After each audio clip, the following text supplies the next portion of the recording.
ஆமேன். ஹல்லேலூயா. அவர்தான் அப்படியே ஆமேன் என்று இருக்கிறவர். ஆமேன் சொல்லுங்க பாப்போம். கிறிஸ்துவுக்குள் ஆமென்றும் ஆமேன் என்றும் அவருடைய வாக்குத்தத்தங்கள் இருக்கிறதா? ஆமேன். அவர் ஆமேன் அப்படியே இருக்கிறவர். ஆதி முதல் அந்த வரைக்கும் அவர்தான் அப்படியே இருக்கிறவர். அவர் மாறவே மாட்டார். என்னோடு சேர்ந்து பாடுங்கள். ஆதியும் அந்தமும் ஆமேன், அல்பாவும் ஒமேகாவும் ஆமேன், பரலோகில் அவர் நாமம் ஆமேன். கரங்கள் தட்டி பாடலாமா என்னோடு கூட? It's a beautiful song. பாட நல்லா பாடுங்க. தேவனுக்கு மகிமை உண்டாகட்டும். Come on, get ready. அவரை மகிமைப்படுத்துவதற்கு ஆயத்தமாயிருங்கள். அவர் நாமம் ஆமென். ஆதியும் அந்தமும் அல்பாவும் ஒமேகாவும் ஆதியும் அந்தமும் அல்பாவும் ஒமேகாவும் பரலோகில் அவர் நாமம் ஆமென். என் பரிகாரியானாரே. எல்லாரும் சொல்லுங்க. பரலோகில் அவர் நாமம் என் பரிகாரியானாரே.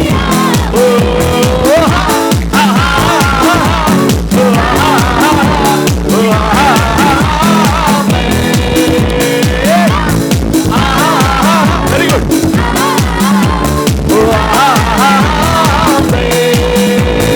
வார்த்தைக்கு அழிவில்லை, அது எல்லாமே செயலாகும். அவர் வார்த்தைக்கு அழிவில்லை, அது எல்லாமே செயலாகும். சங்கீதம் 91 அவருடைய மறைவு நமக்கு இருக்கிறது. சொல்லுங்க. காலையில ஒரு பொல்லாப்பு எனக்கு நேரிடாத ஆண்டவரே. எத்தனை பேர் இந்த மறைவை உணர்கிறீர்கள்? அவன் உன்னத மறைவுண்டு, நமக்கு வல்லவ நிழல் உண்டு. சொல்லுங்க. உன்னத மறைவுண்டு, நமக்கு வல்லவ நிழல் உண்டு. ஓ பொல்லாப்பு நேராது வாதையும் அணுகாது பாருங்க. பொல்லாப்பு நேராது வாதையும்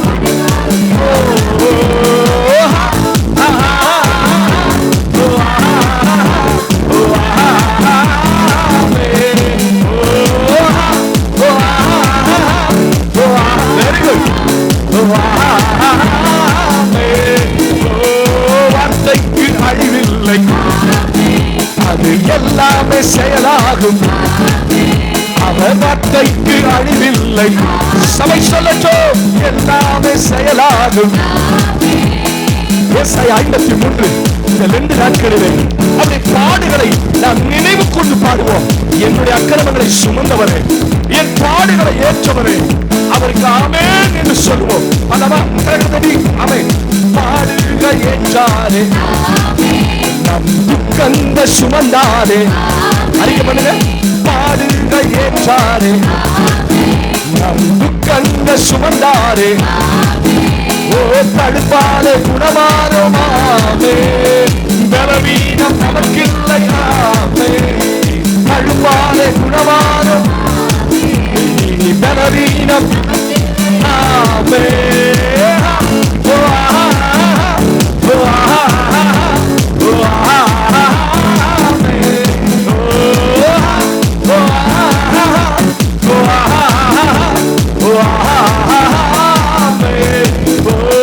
வார்த்தைக்கு அழிவில்லை, அது எல்லாமே செயலாகும். அவர் வார்த்தைக்கு அழிவில்லை, அது எல்லாமே செயலாகும். சிறையிருப்பை திருப்புவார், என்னை நினைப்பால நிரப்புவார். சிறையிருப்பை திருப்பினார், என்னை நினைப்பால நிரப்பினார். ஓ கண்ணீரோடு விதைத்தோடு தீரத்தோடு அறுப்போம். அறிக்கை பண்ணுங்க. ஓ கண்ணீரோடு தீரத்தோடு அறுப்போமே. அறுவடை நாட்களுக்கு தேவனுடைய ஆசீர்வாதங்கள் தங்குகிற நேரம்.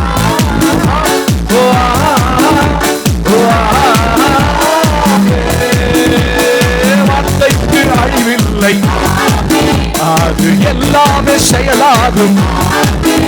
அவர் வார்த்தைக்கு அழிவில்லை, அது எல்லாமே செயலாகும்.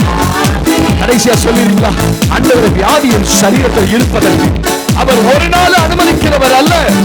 இந்த பாடலை பாடும்போது ஆண்டவர் அநேகருடைய வியாதிகளை தம்முடைய தழும்புகளினாலே சுகமாக்குவாராக.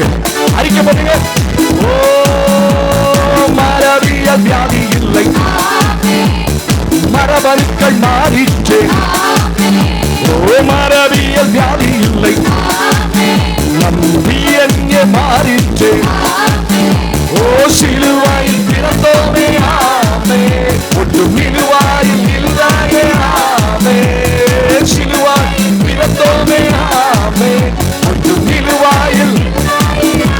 ஓ ஓ ஓ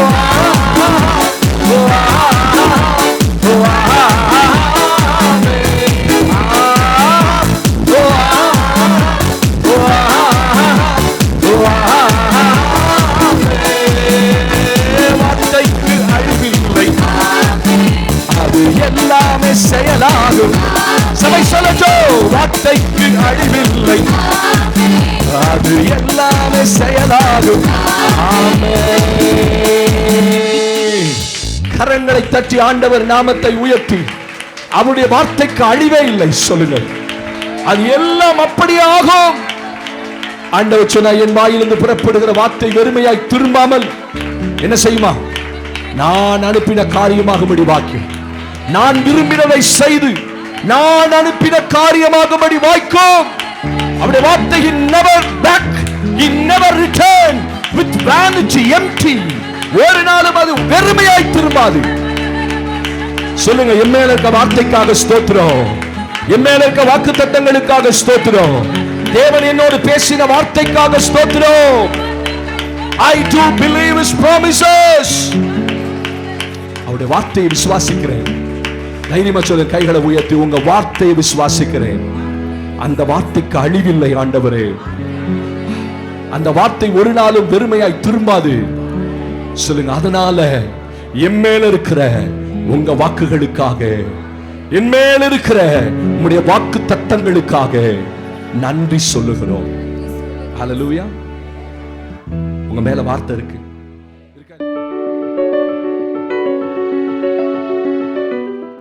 என் ஆண்டவர் அழகுள்ள தேவன். ஆமென் சொல்லுங்க.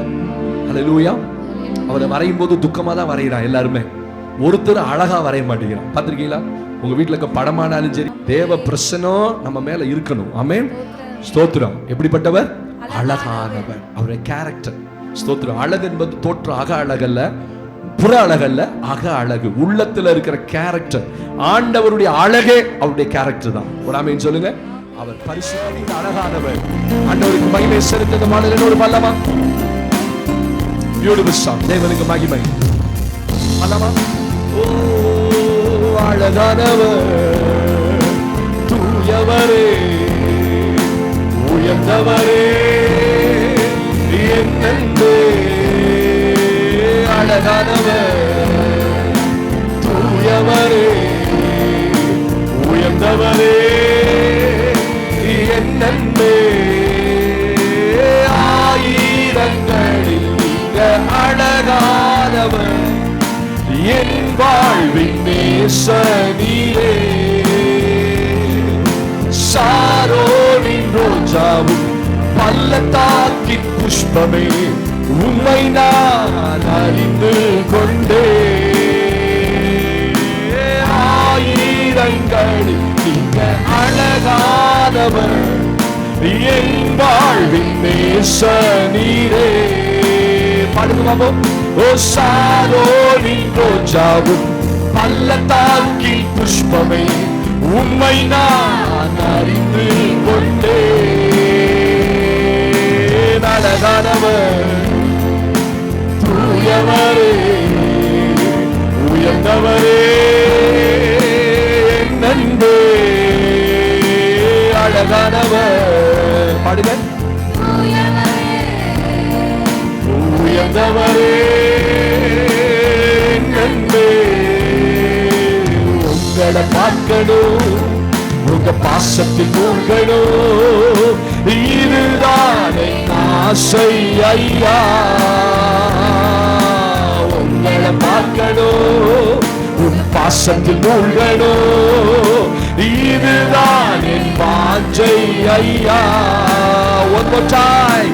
உங்களை பார்க்கணும், உங்க பாசத்தில் மூழ்கணும், இதுதான் என் ஆசை ஐயா.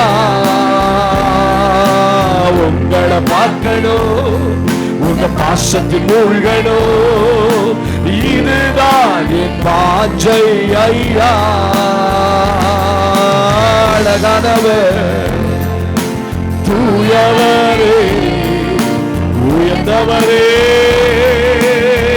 நன்மை. சீருமி சபையெல்லாம் பாடச்சோம், சத்தத்தை உயர்த்தி, உயர்ந்தவரே என் நன்மை. அவர் நாமமே மதுரமதே, அவர் நாமத்தில் சுகமுண்டே. அவர் நாமமே மதுரமதே, அவர் நாமத்தில் சுகமுண்டே. இயேசு நாமம், இயேசு நாமம், இயேசு நாமம், இயேசு நாமம், இயேசு நாமம், இயேசு நாமம் வாழ்கவே. சொல்லுங்க, இயேசு நாமம், நாமம், இயேசு நாமம், இயேசு நாமம், இயேசு நாமம், இயேசு நாமம், இயேசு நாமம் வாழ்கவே. அவர் நாமமே மதுரமதே, அவர் நாமத்தில் சுகமுண்டே. பாடுங்க, ஓ அவர் நாமம், சத்தமா மதுரமதே. சொல்லுவீங்க, அவர் நாமத்தில் கைகளை உயர்த்தி சொல்லுவோம். இயேசு நாமம், இயேசு நாமம், இயேசு நாமம், இயேசு நாமம், இயேசு நாமம், இயேசு நாமம் வாழ்கவே. இயேசு நாமம், இயேசு நாமம், இயேசு நாமம், இயேசு நாமம், இயேசு நாமம், இயேசு நாமம் வாழ்கவே. இயேசு நாமம், இயேசு நாமம், இயேசு நாமம். Keep singing, keep singing. Oh, பரலோக சந்தோஷப்படுது. இயேசு நாமம், இயேசு நாமம், இயேசு நாமம், இயேசு நாமம், இயேசு நாமம், இயேசு நாமம் வாழ்கவே. கைகளை உயர்த்தி சொல்லுங்க, தலைகளை உயர்த்தி, அவர் நாமமே உணர்ந்து சொல்லுங்க.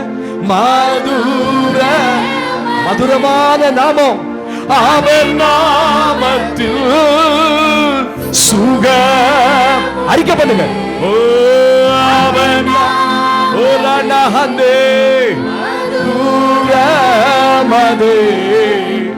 அவர் நாமத்தில் இயேசுவே சுகமுண்டே. அவர் நாமம். One more time. மதுர, நீங்க எந்த அளவு உணர்ந்து சொல்றீங்களோ அந்த அளவு. அவர் நாமத்தில் சுக. ரெண்டு கரங்களை உயர்த்தி, இயேசு நாமம், இயேசு நாமம். Come on. ஓ இயேசு நாமம், இயேசு நாமம் வாழ்கவே. நான் வாழ்த்தின அவரின் வாழ்க்கையை வாழ வைப்பார்ப்பா. இயேசு சத்தமா நாமம், இயேசு நாமம், இயேசு நாமம், இயேசு நாமம் வாழ்கவே. எத்தனை பேருக்கு அந்த நாமம் பிடிச்சிருக்கு? வேடிக்கை பார்க்க கூடாது, கண்களை மூடுங்க. இயேசு நாமம். ஓ இயேசு. எத்தனை பேர் சொல்ல விரும்புறீங்க அந்த நாமத்தை? இயேசு நாமம். எஸ். ஓ உங்களை பார்க்கணும், உங்க பாசத்தில் மூழ்க.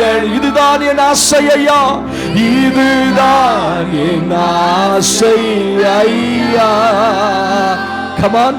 உங்களை பார்க்கணும், உங்க பாசத்தில். இதுதான் என் வாஞ்சைன்னு சொல்லுங்க. இது வாயை திறக்கல, என் வாயை திறக்கல.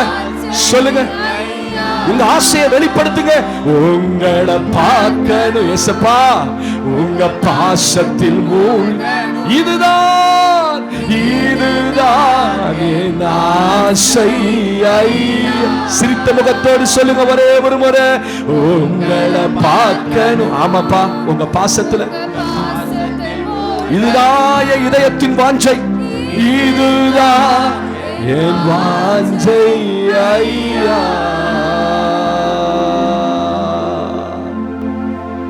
You are beautiful, Jesus. கண்ணை திறக்க.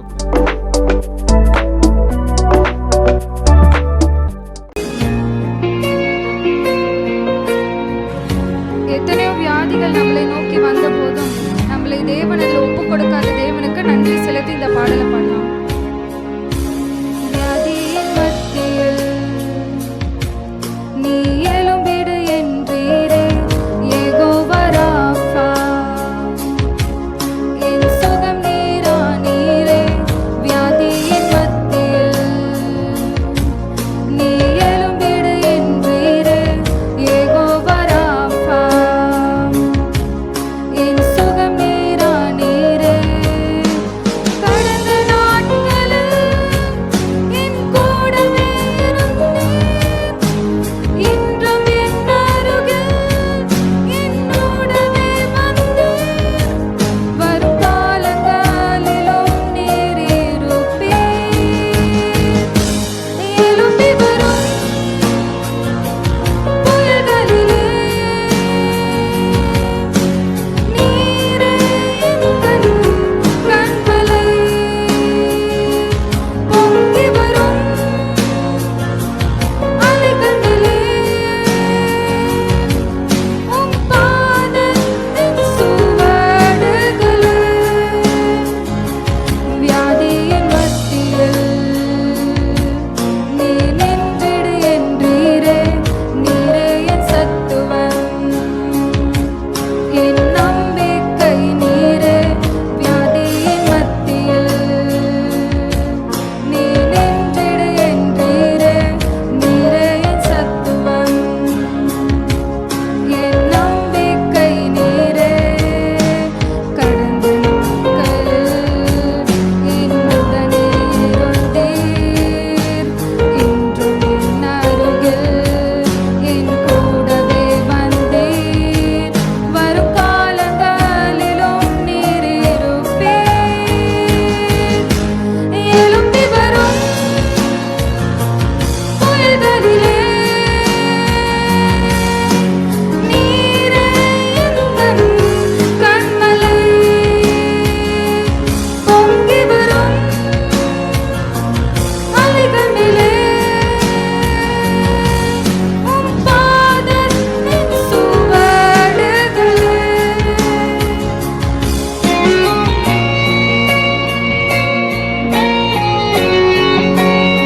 வியாதியை கண்டு நம்மள மேல் அது எடுக்காதபடி வியாதியும் தலை குனிந்ததே அப்படின்னு சொல்லுவோம். வியாதியே உன் தலை குனிந்தது, என் மேலே உன் நாளுகை முடிந்தது. என்னை எதிர்க்க கூடிய எது ஆயுதங்கள் எதுவும் வாய்க்காதே. வியாதியே உன் தலை குனிந்தது, என் மேலே உன் நாளுகை முடிந்தது. என்னை எதிர்க்க கூடிய எது ஆயுதங்கள் எதுவும் வாய்க்காதே. எழும்பி வரும் புயல்களிலே நீரே எங்கள் கண்மலை, பொங்கி வரும் அலைகளிலே உம் பாதத்தின் சுவடுகளே.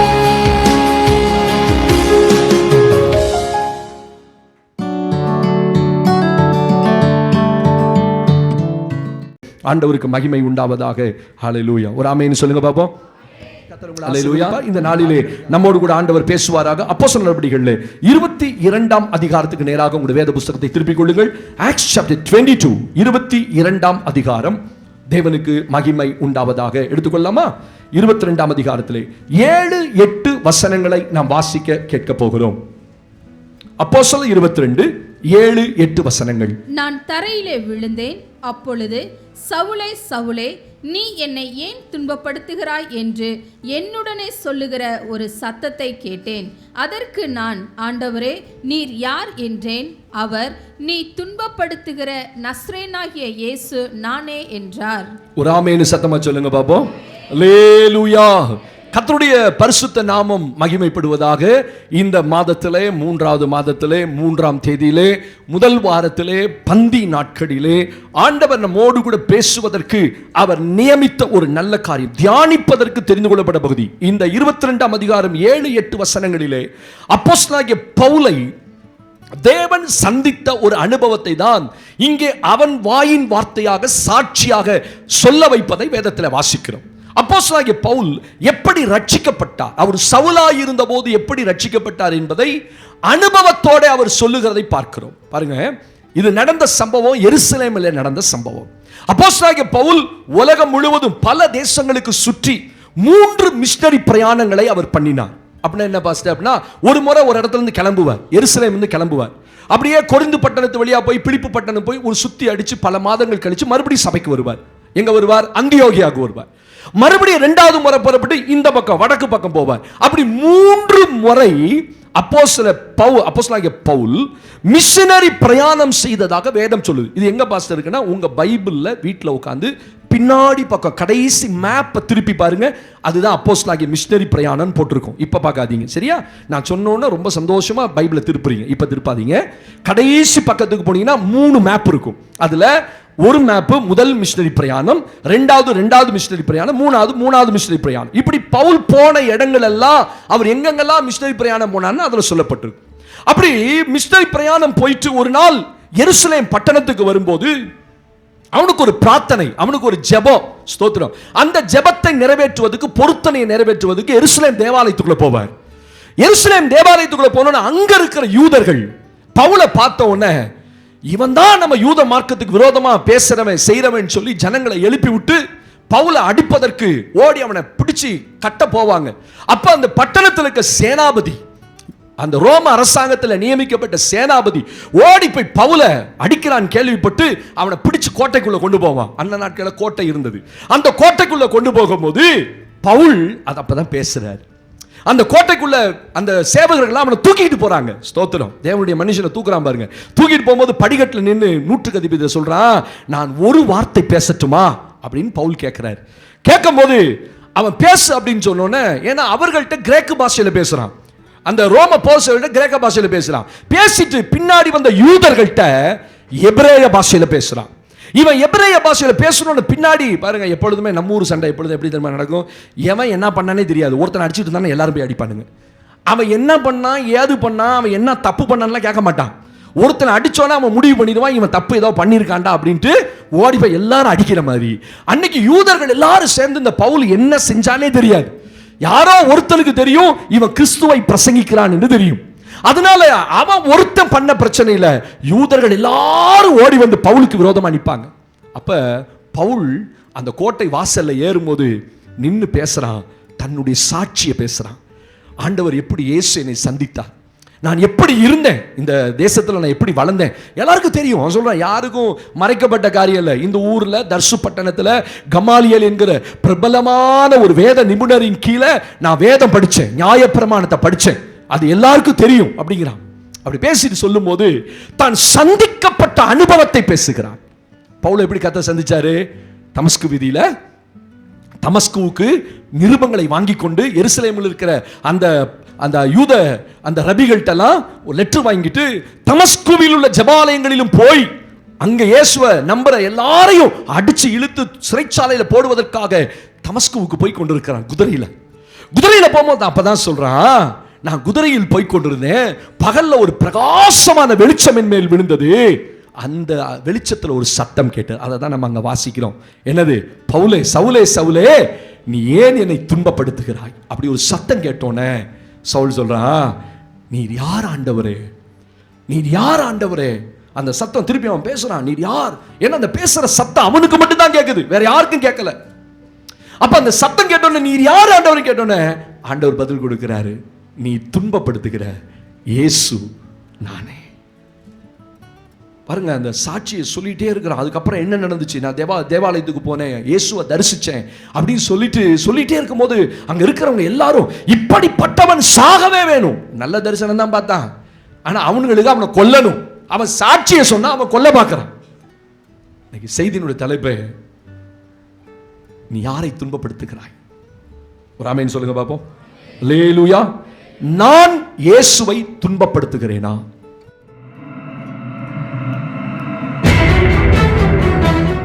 இன்னைக்கு செய்தியினுடைய தலைப்பு அதுதான்.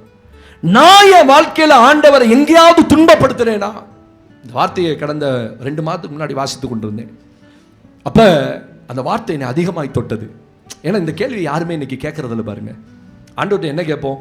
என்னை ஆசீர்வதிங்க ஆண்டவரே, என் வாழ்க்கையை ஆசீர்வதிங்க ஆண்டவரே, என் தேவையை சந்திங்க ஆண்டவரே, என் வீட்டில் இதெல்லாம் நடக்கணும், என் பிள்ளையின் காரியம் நடக்கணும்.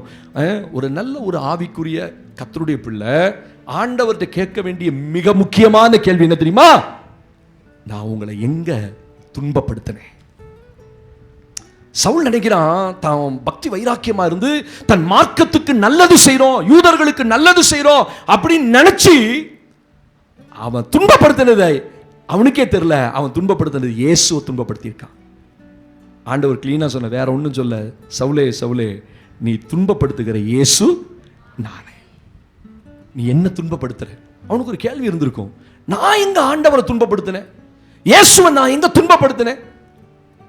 அப்ப ஒரு தேவனுடைய பிள்ளை செய்கிற செய்கைகள் இருக்கு பார்த்தீங்களா, அதுதான் ஆண்டவரை துக்கப்படுத்துறது, துன்பப்படுத்துறது. நம்ம இயேசுவை டைரக்டா போய் துன்பப்படுத்த முடியாது. ஆண்டவர் அதுக்கு ஒரு அழகா ஒரு வார்த்தை, அந்த அப்போஸ்தலர் நடவடிக்கைகள் 9ஆம் அதிகாரத்தில் ஆண்டவர் சொல்லியிருப்பாரு, முள்ளில் உதைக்கிறது உனக்கு கடினமாமே. நீ உதைக்கிறது சாதாரண இடம் இல்ல, முள்ளுல போய் எவனாவது உதைப்பானா? முள்ளு இருக்குன்னு தெரியும், கோபத்தில் கூட முள்ளில் உதைக்க மாட்டோம். ஏன்னா முள்ளில் உதைச்சா என் காலுக்கு தான் நஷ்டம்னு எனக்கு தெரியும். கோபத்தில் நம்ம என்ன செய்யறோம்? வீட்டில் சிலருடைய கோபத்தை அடக்கிறதுக்கு பல வழிகளை கையாளுவாங்க. தாய்மாரனா தட்டு பறக்கும், செம்பெல்லாம் பறக்கும், சட்டியெல்லாம் ஒடுங்கி கிடக்கும், அது கோபம். தோத்துரும். ஆம்பளைங்களுக்கு கோபம் வச்சு என்ன செய்வோம்? சாப்பாடோட தட்டு அப்படி அது பறந்தாதான் ஆம்பளை. இல்லையா? அது பறந்தாதான் ஆம்பளை. தோத்துரும். அப்படியா? அது கோவம் இல்லை. சிலருக்கு கோவம் வந்துச்சுன்னு வச்சுக்கோங்க, நங்க சவுத்தில் போய் குத்துவான். குத்தி அந்த கையிலலாம் ரத்தம் வந்தோன்னு தான் அந்த வேகம், அந்த கோபம் அடங்கும். சிலருக்கு கோபம் வீட்டில் இருக்க எதாவது நல்ல பெரிய பொருள், டிவி கிவி செல்போனு போடு டம்னு போட்டான கோபம் போயிடும். சவுலுக்கு இருக்கிற கோபம் எப்படின்னா, கர்த்தருடைய பிள்ளைகள் மேல கோபம். இந்த மார்க்கத்தாராகிய புருஷரையாகிலும் ஸ்திரீயாகிலும் நான் கண்டுபிடித்தால் அவர்களை சிறைச்சாலையில போடணும். அதுதான் துன்பப்படுத்தணும், உபத்திரவப்படுத்தணும் அப்படின்ற ஒரு வேகத்தோட அவன் போய் கொண்டிருக்கிறான். ஆண்டவர் சொல்றாரு, அப்பா நீ மனுஷனை துன்பப்படுத்த நீ நினைக்கிற, கிறிஸ்தவனை துன்பப்படுத்த நீ நினைக்கிற, நீ அவங்களெல்லாம் துன்பப்படுத்தல. யாரை துன்பப்படுத்துற? என்ன துன்பப்படுத்துற? நீ உதைக்கிறது சரியான இடம் இல்ல, அது முள்ளு, அது உனக்கு தான் கஷ்டம். ஆண்டவர் ரொம்ப அழகா பேசுறாரு. அவன்கிட்ட பேசணுன்னு அவன் உணர்ந்து கொண்டான். சரி ஆண்டவரே, நான் என்ன செய்ய சித்தமாயிருக்கிறீர்? ஆண்டவர் சொன்னார், எழுந்து நேரா இருக்க பட்டணத்துக்கே போ, தமஸ்குக்கே போ, நீ செய்யும்படி. ரொம்ப அழகா ஆண்டவர் சொல்றாரு, நீ செய்யும்படி நியமிக்கப்பட்டவைகள் அங்கே உனக்கு சொல்லப்படும். நல்ல கவனிங்க, it's a very beautiful statement. அது ஆண்டவர் சொல்றாரு, நீ செய்யணும் நீ நினைச்ச, ஆனா நீ செய்ய முடியாது. நான் என்ன செய்யணும்னு நீ செய்யணும்னு நான் நினைச்சேனோ அதை உனக்கு நியமிச்சிருக்கேன், அதை நீ செஞ்சா போதும். எந்திரிச்சு போறான். அனனியா வருகிறான், அவன் தலையில கை வைக்கிறான், அவன் கண்கள் இருந்து செதில்கள் விழுகிறது. அடுத்த நாள் இயேசுவை தரிசிக்கிறான், உடனே ஞானஸ்தானம் எடுக்கிறான். அதான் கீழ்ப்படிதல். பவுல் பார்த்தீங்களா, ரட்சிக்கப்பட்ட உடனே ஞானஸ்தானம். தேவனுக்கு மகிமை. அடுத்த மாதம் 10ஆம் தேதி வந்தா நான் ரட்சிக்கப்பட்டு ஞானஸ்தானம் எடுத்து 30 வருஷம் ஆச்சு. ஹல்லேலூயா.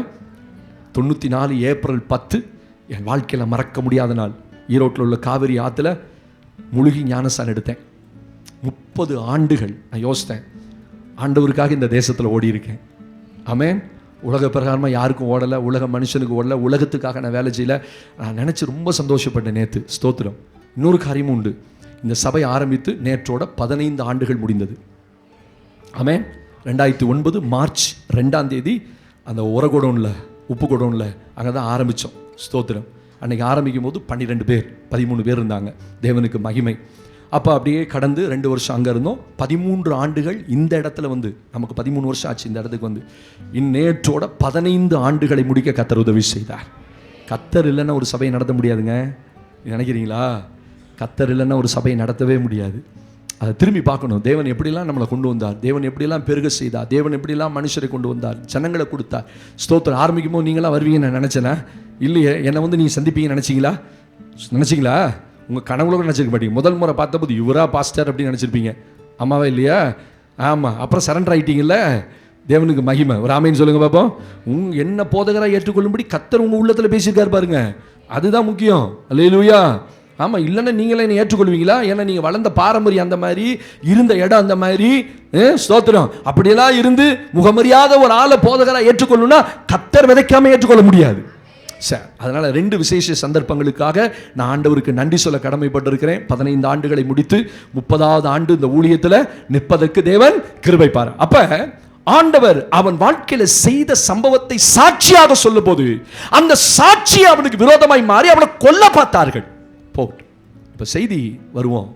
நீ துன்பப்படுத்துகிற இயேசு, நீ எப்படி தேவனை துன்பப்படுத்துறோம், இதை நம்ம புரிஞ்சாதானே how I am persecute Jesus, எப்படி நான் இயேசுவை துன்பப்படுத்துகிறேன்.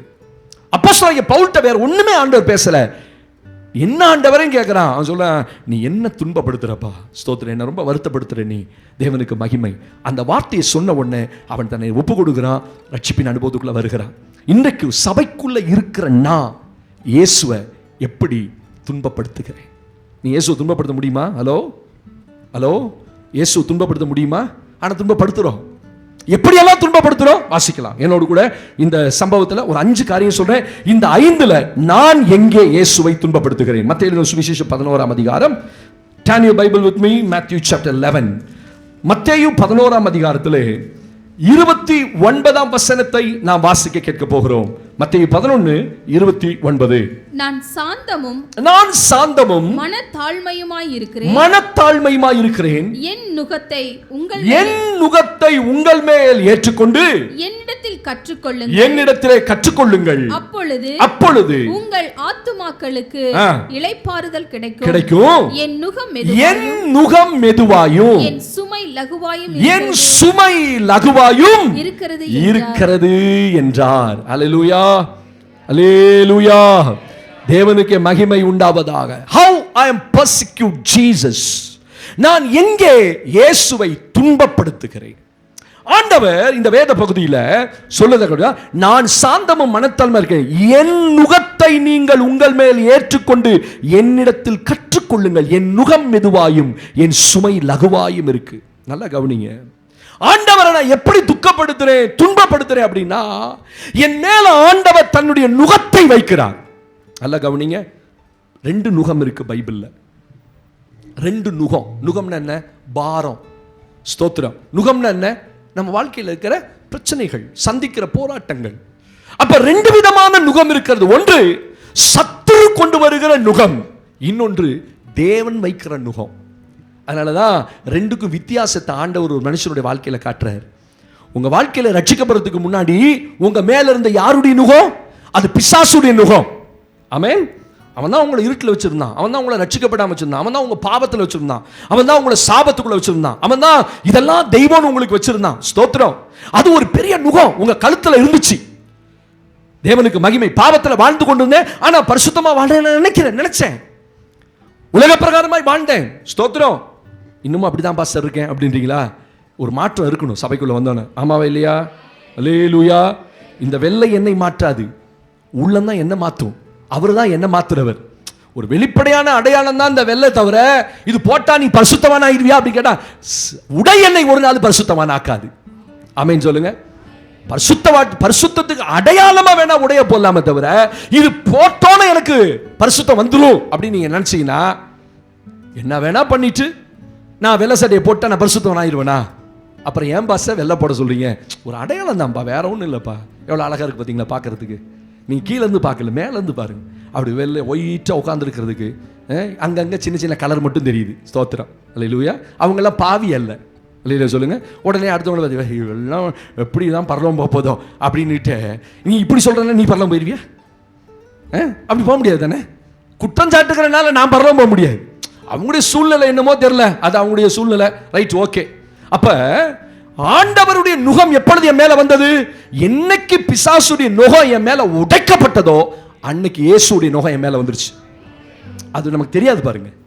அதனாலதான் ஆண்டவர் சொல்றாரு, என் நுகத்தை ஏற்றுக்கொள்ளுங்கள், என்னிடத்துல கற்றுக்கொள்ளுங்கள். அது என்ன நுகம்ன்றது? ஆண்டவர் உங்க மேல வச்ச சித்தம், ஆண்டவர் உங்க வாழ்க்கையில அவருடைய வழிகள். என்னைக்குமே ஆண்டவர் நம்ம வாழ்க்கையில வரதுக்கு முன்னாடி என் சுய சித்தத்துல ஒண்ணு, என் சுயபலத்துல ஒண்ணு, என் சுய திட்டத்தின்படி ஒண்ணு, எனக்கு எது லாபமோ அப்படி ஓடினேன், எனக்கு எது இன்பமோ அப்படி ஓடினேன். அப்படித்தானே? என் இன்பத்தின்படி வாழ்ந்தேன். எனக்கு எதெல்லாம் இன்பமா இருந்துச்சோ அதெல்லாம் இன்னைக்கு எனக்கு அசுத்தமா தெரியுது. தெரியுதா தெரியலையா உங்களுக்கு? தெரியணும். ஒரு காலத்துல நான் வாழ்ந்த வாழ்க்கை அப்படி, அது ரொம்ப இன்பமா இருந்துச்சு. எப்ப? பிசாசுடைய நுகம் என் மேல இருந்த போது.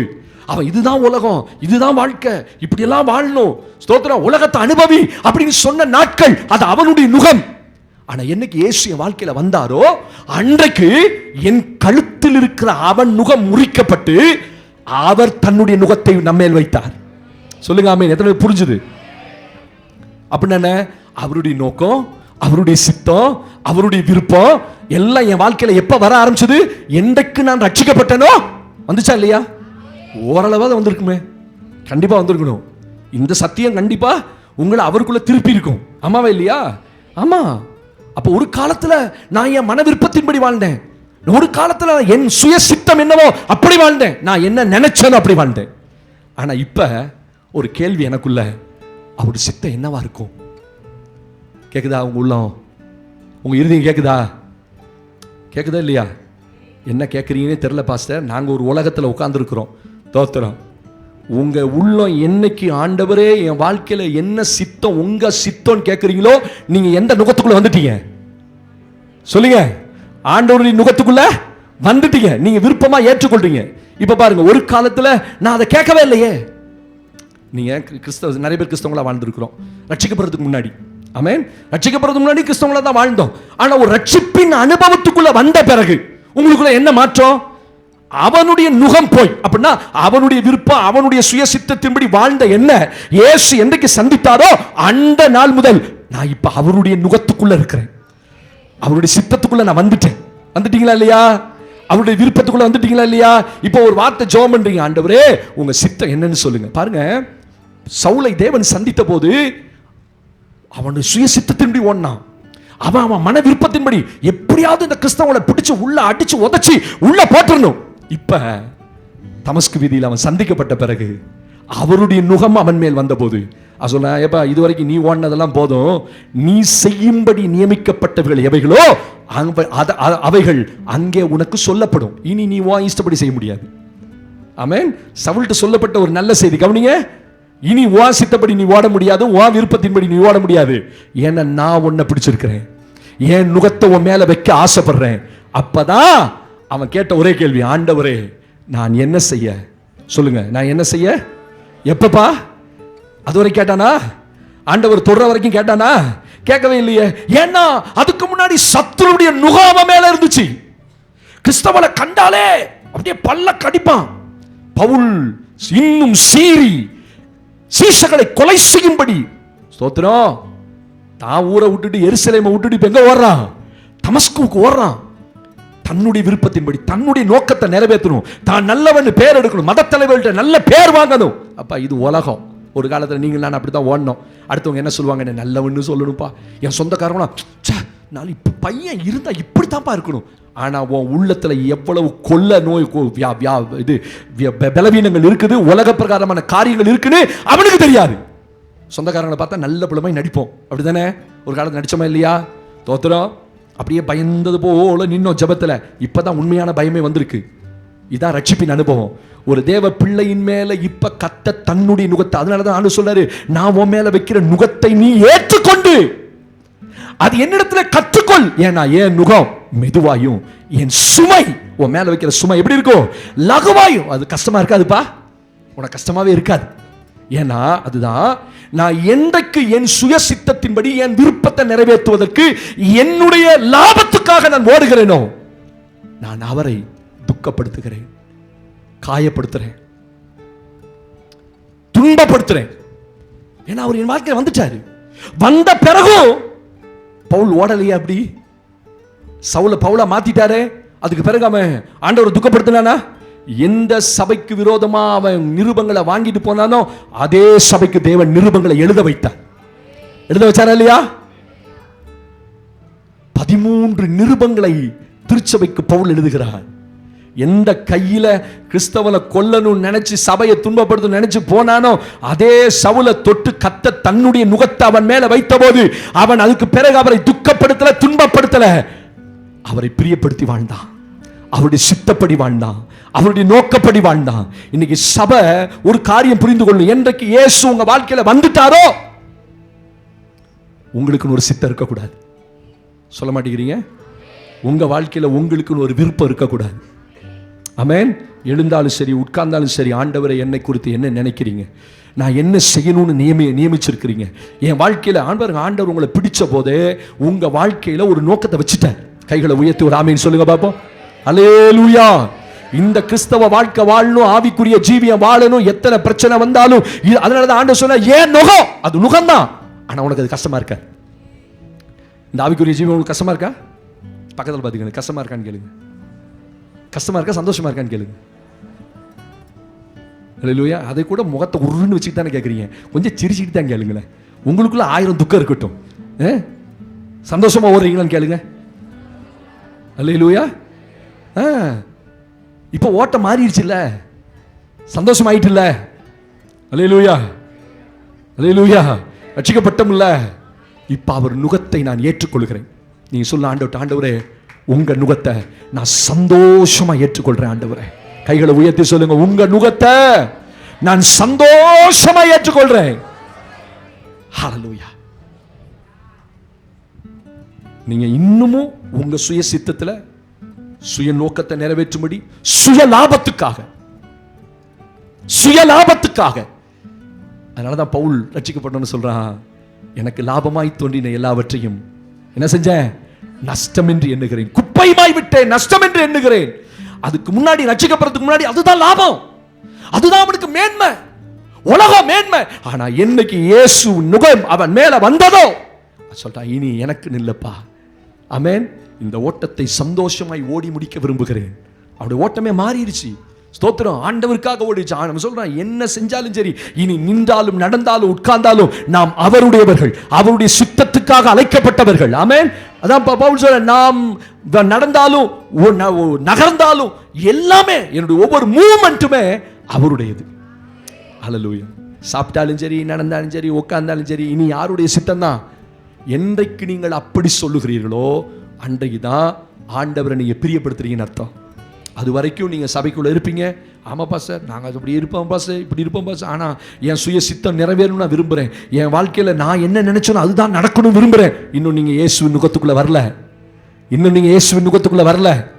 என்றைக்கு நீங்கள் மனப்பூர்வமாக, ஆண்டவரே உங்க நுகத்தை நான் ஏற்றுக்கொண்டு உமக்காக வாழ விரும்புகிறேன், இனி இந்த உலகத்தில் கடைசி மூச்சு இருக்கிற வரைக்கும் நான் உமக்காக தான் வாழணும், என்னால் ஏதாவது உமக்கு ஒரு பிரயோஜனம் உண்டாகட்டும்.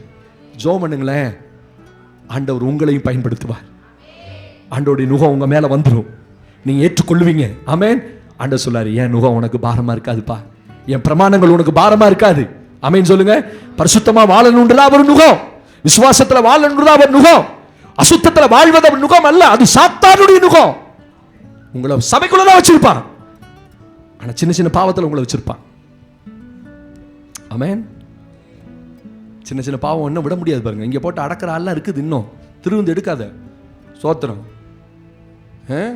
பாசு பார்க்கலன்னு நினைக்காதீங்க, என் கண்ணு பொல்லாத கண்ணு. ஒரு ஆமேன்னு சொல்லுங்க. ஆமாம், உங்களை சந்திக்கிறதுக்குனே கத்தர் என்ன கொண்டு வருவார். நீங்க நினைச்சிருக்கவே மாட்டீங்க, நினைச்சு பார்க்காத இடத்துல, நினைக்காத இடத்துல பாசம் வந்துருவாரு. என்னடா இந்த இடம் வீங்கி இருக்கேன்னு பார்க்குறேன், நானே சரி ஏதோ கட்டியா இருக்கும் போல, பாவம் உள்ள வெளிப்பாடு. அது கட்டியில மகனே, உள்ள கட்டி வச்சிருக்கிறார். தோத்திரம். ஆனால் பார்க்கும்போது உங்களை பார்த்தா அப்படி தெரியும், ஒன்றும் இல்லை பாஸ்டர், அப்படிலாம் இல்லை பாஸ்டர். பிசாசுடைய நுகம் இன்னும் உன் மேலே இருக்குது. அதனால தான் உன் வாழ்க்கையில் அநேக காரியங்களை இன்னும் கர்த்தர் கிளியர் பண்ணாமல் வச்சிருக்காரு. இன்னைக்கு மனம் திரும்பி விட வேண்டியதை விட்டு அவர் நுகத்தை ஏற்றுக்கொள்ளணும். ஆமென். எல்லாருக்கும் ஒரு முன்பக்க வாழ்க்கை ஒன்று இருக்குல்ல. ரட்சிக்கப்படுறதுக்கு முன்னாடி ஒரு வாழ்க்கை இருக்கு. ஆண்டவர் அது யார்ட்டையும் கேட்க மாட்டார். பயப்படாதீங்க. இந்த சபைக்கு வரத்துக்கு முன்னாடி, சத்தியத்தை அறிகிறதுக்கு முன்னாடி, ஆண்டவரை சொந்த ரட்சகராக ஏற்றுக்கொண்டு ஞானஸ்தானம் எடுக்கிறவருக்கு முன்னாடி உங்க வாழ்க்கை வேறு ஒரு வாழ்க்கை. ஆனா ஒரு நாளும் அதுக்கு பிறகு அவர் கேட்கவே மாட்டார், நீ அப்படி வாழ்ந்திய இப்படி வாழ்ந்திய. இப்ப நீ எப்படி வாழ்றதுன்றத கர்த்தர் பார்ப்பார். அல்லேலூயா. சின்ன காரியத்தை விட்டுருங்க. அது வருகையில் உங்களை தாமதப்படுத்தும். ஸ்தோத்திரம். அநேக ஆசீர்வாதங்கள் உங்களுக்கு தள்ளி போக வைக்கும். நீங்க நினைக்கிறீங்களா இது சின்னது தான், யாருக்குமே உங்களுக்கு தெரியுமா தெரியாதா? மனசாட்சி குத்தாதா? இந்த செய்தி வரும்போது உங்க மனசாட்சி உங்களோட பேசுமா? அப்ப பாஸ்டர் எங்கேயோ பார்த்துட்டார், நான் பார்க்கலப்பா, அடிச்சு விடுறது தான். தோத்திரம். அல்லேலூயா. கர்த்தர் பார்க்கிறாருல்ல, நான் பார்க்கறது என்ன? அவர் என்ன வெளிப்பாடு கொடுக்குறாரு அதை பேசுவேன். அது கரெக்டா இருக்கும். காக்கா உட்கார பணம்பழம் விழுந்த கதை. தோத்திரம். அது மாதிரி தான் வரும். ஐயோ பாஸ்டருக்கு தெரிஞ்சு போச்சா? அதெல்லாம் நினைக்கவே. கர்த்தருக்கு தெரிஞ்சு போச்சே, எனக்கு தெரிஞ்சா என்ன, தெரியலன்னா என்ன? ஒரு ஆமீன் சொல்லுங்க பாப்போம். மனுஷனுக்கு பயப்படுறது கண்ணியை வருவிக்கும், கர்த்தருக்கு பயப்படுதல் ஆயுசு நாட்களை பெருக பண்ணும். நீ எனக்கு பயந்துராதீங்க, ஒரு நாளும் எனக்கு பயந்துராதீங்க. ஊழியக்காரனுக்கு அது ஒரு மரியாதையில பயம் ஒன்று இருக்கும், அது வேற. அது தேவனே கொடுக்குற கணம். ஆமென். ஸ்தோத்திரம். ஆனா நீ தேவனுக்கு பயப்பட, அந்த நுகத்தை ஏற்றுக்கோ. இனி சொல்லணும், ஆண்டவரே இனி நான் உங்களை துக்கப்படுத்தி வாழ மாட்டேன். பாருங்க, சவுலுக்குள்ள அவனுடைய விருப்பமும் அவனுடைய எண்ணங்களும் இருந்தபோது அவன் இயேசுவை துக்கப்படுத்தினான். ஆனா என்றைக்கு இயேசுவை ஏற்றுக்கொண்டு நுகத்தை ஏற்றானோ அந்த நாள் முதல் அவன் இயேசுக்கு பிரியமாய் வாழ ஆரம்பித்தான். அல்லேலூயா. உங்க வாழ்க்கையில என்றைக்கு நீங்கள் ஆண்டவருடைய சித்தத்துக்கு விருப்பத்துக்கு ஒப்பு கொடுத்து சுய லாபம் இல்லாமல் அவரை பின்பற்றும்படி விரும்புகிறீர்களோ அன்றைய நாள் முதல் நீங்கள் ஆண்டவரை பிரியப்படுத்துகிறீர்கள். இரண்டாவது, நான் இயேசுவை எங்கே துக்கப்படுத்துகிறேன்? தேவனுக்கு மகிமை உண்டாகட்டும். வாசிக்கலாமா? ஆண்டவருக்கு மகிமை உண்டாகட்டும். வாசிங்கள் என்னோடு கூட. கர்த்தருடைய நாமத்துக்கு மகிமை. அப்போஸ்தலர் நடவடிக்கைகள் கலாத்தியர் நிருபத்தில் 1ஆம் அதிகாரத்திலே, கலாத்தியர் நிருபம் 1ஆம் அதிகாரம் 13ஆம் வசனத்தை நாம் வாசிக்க போகிறோம்.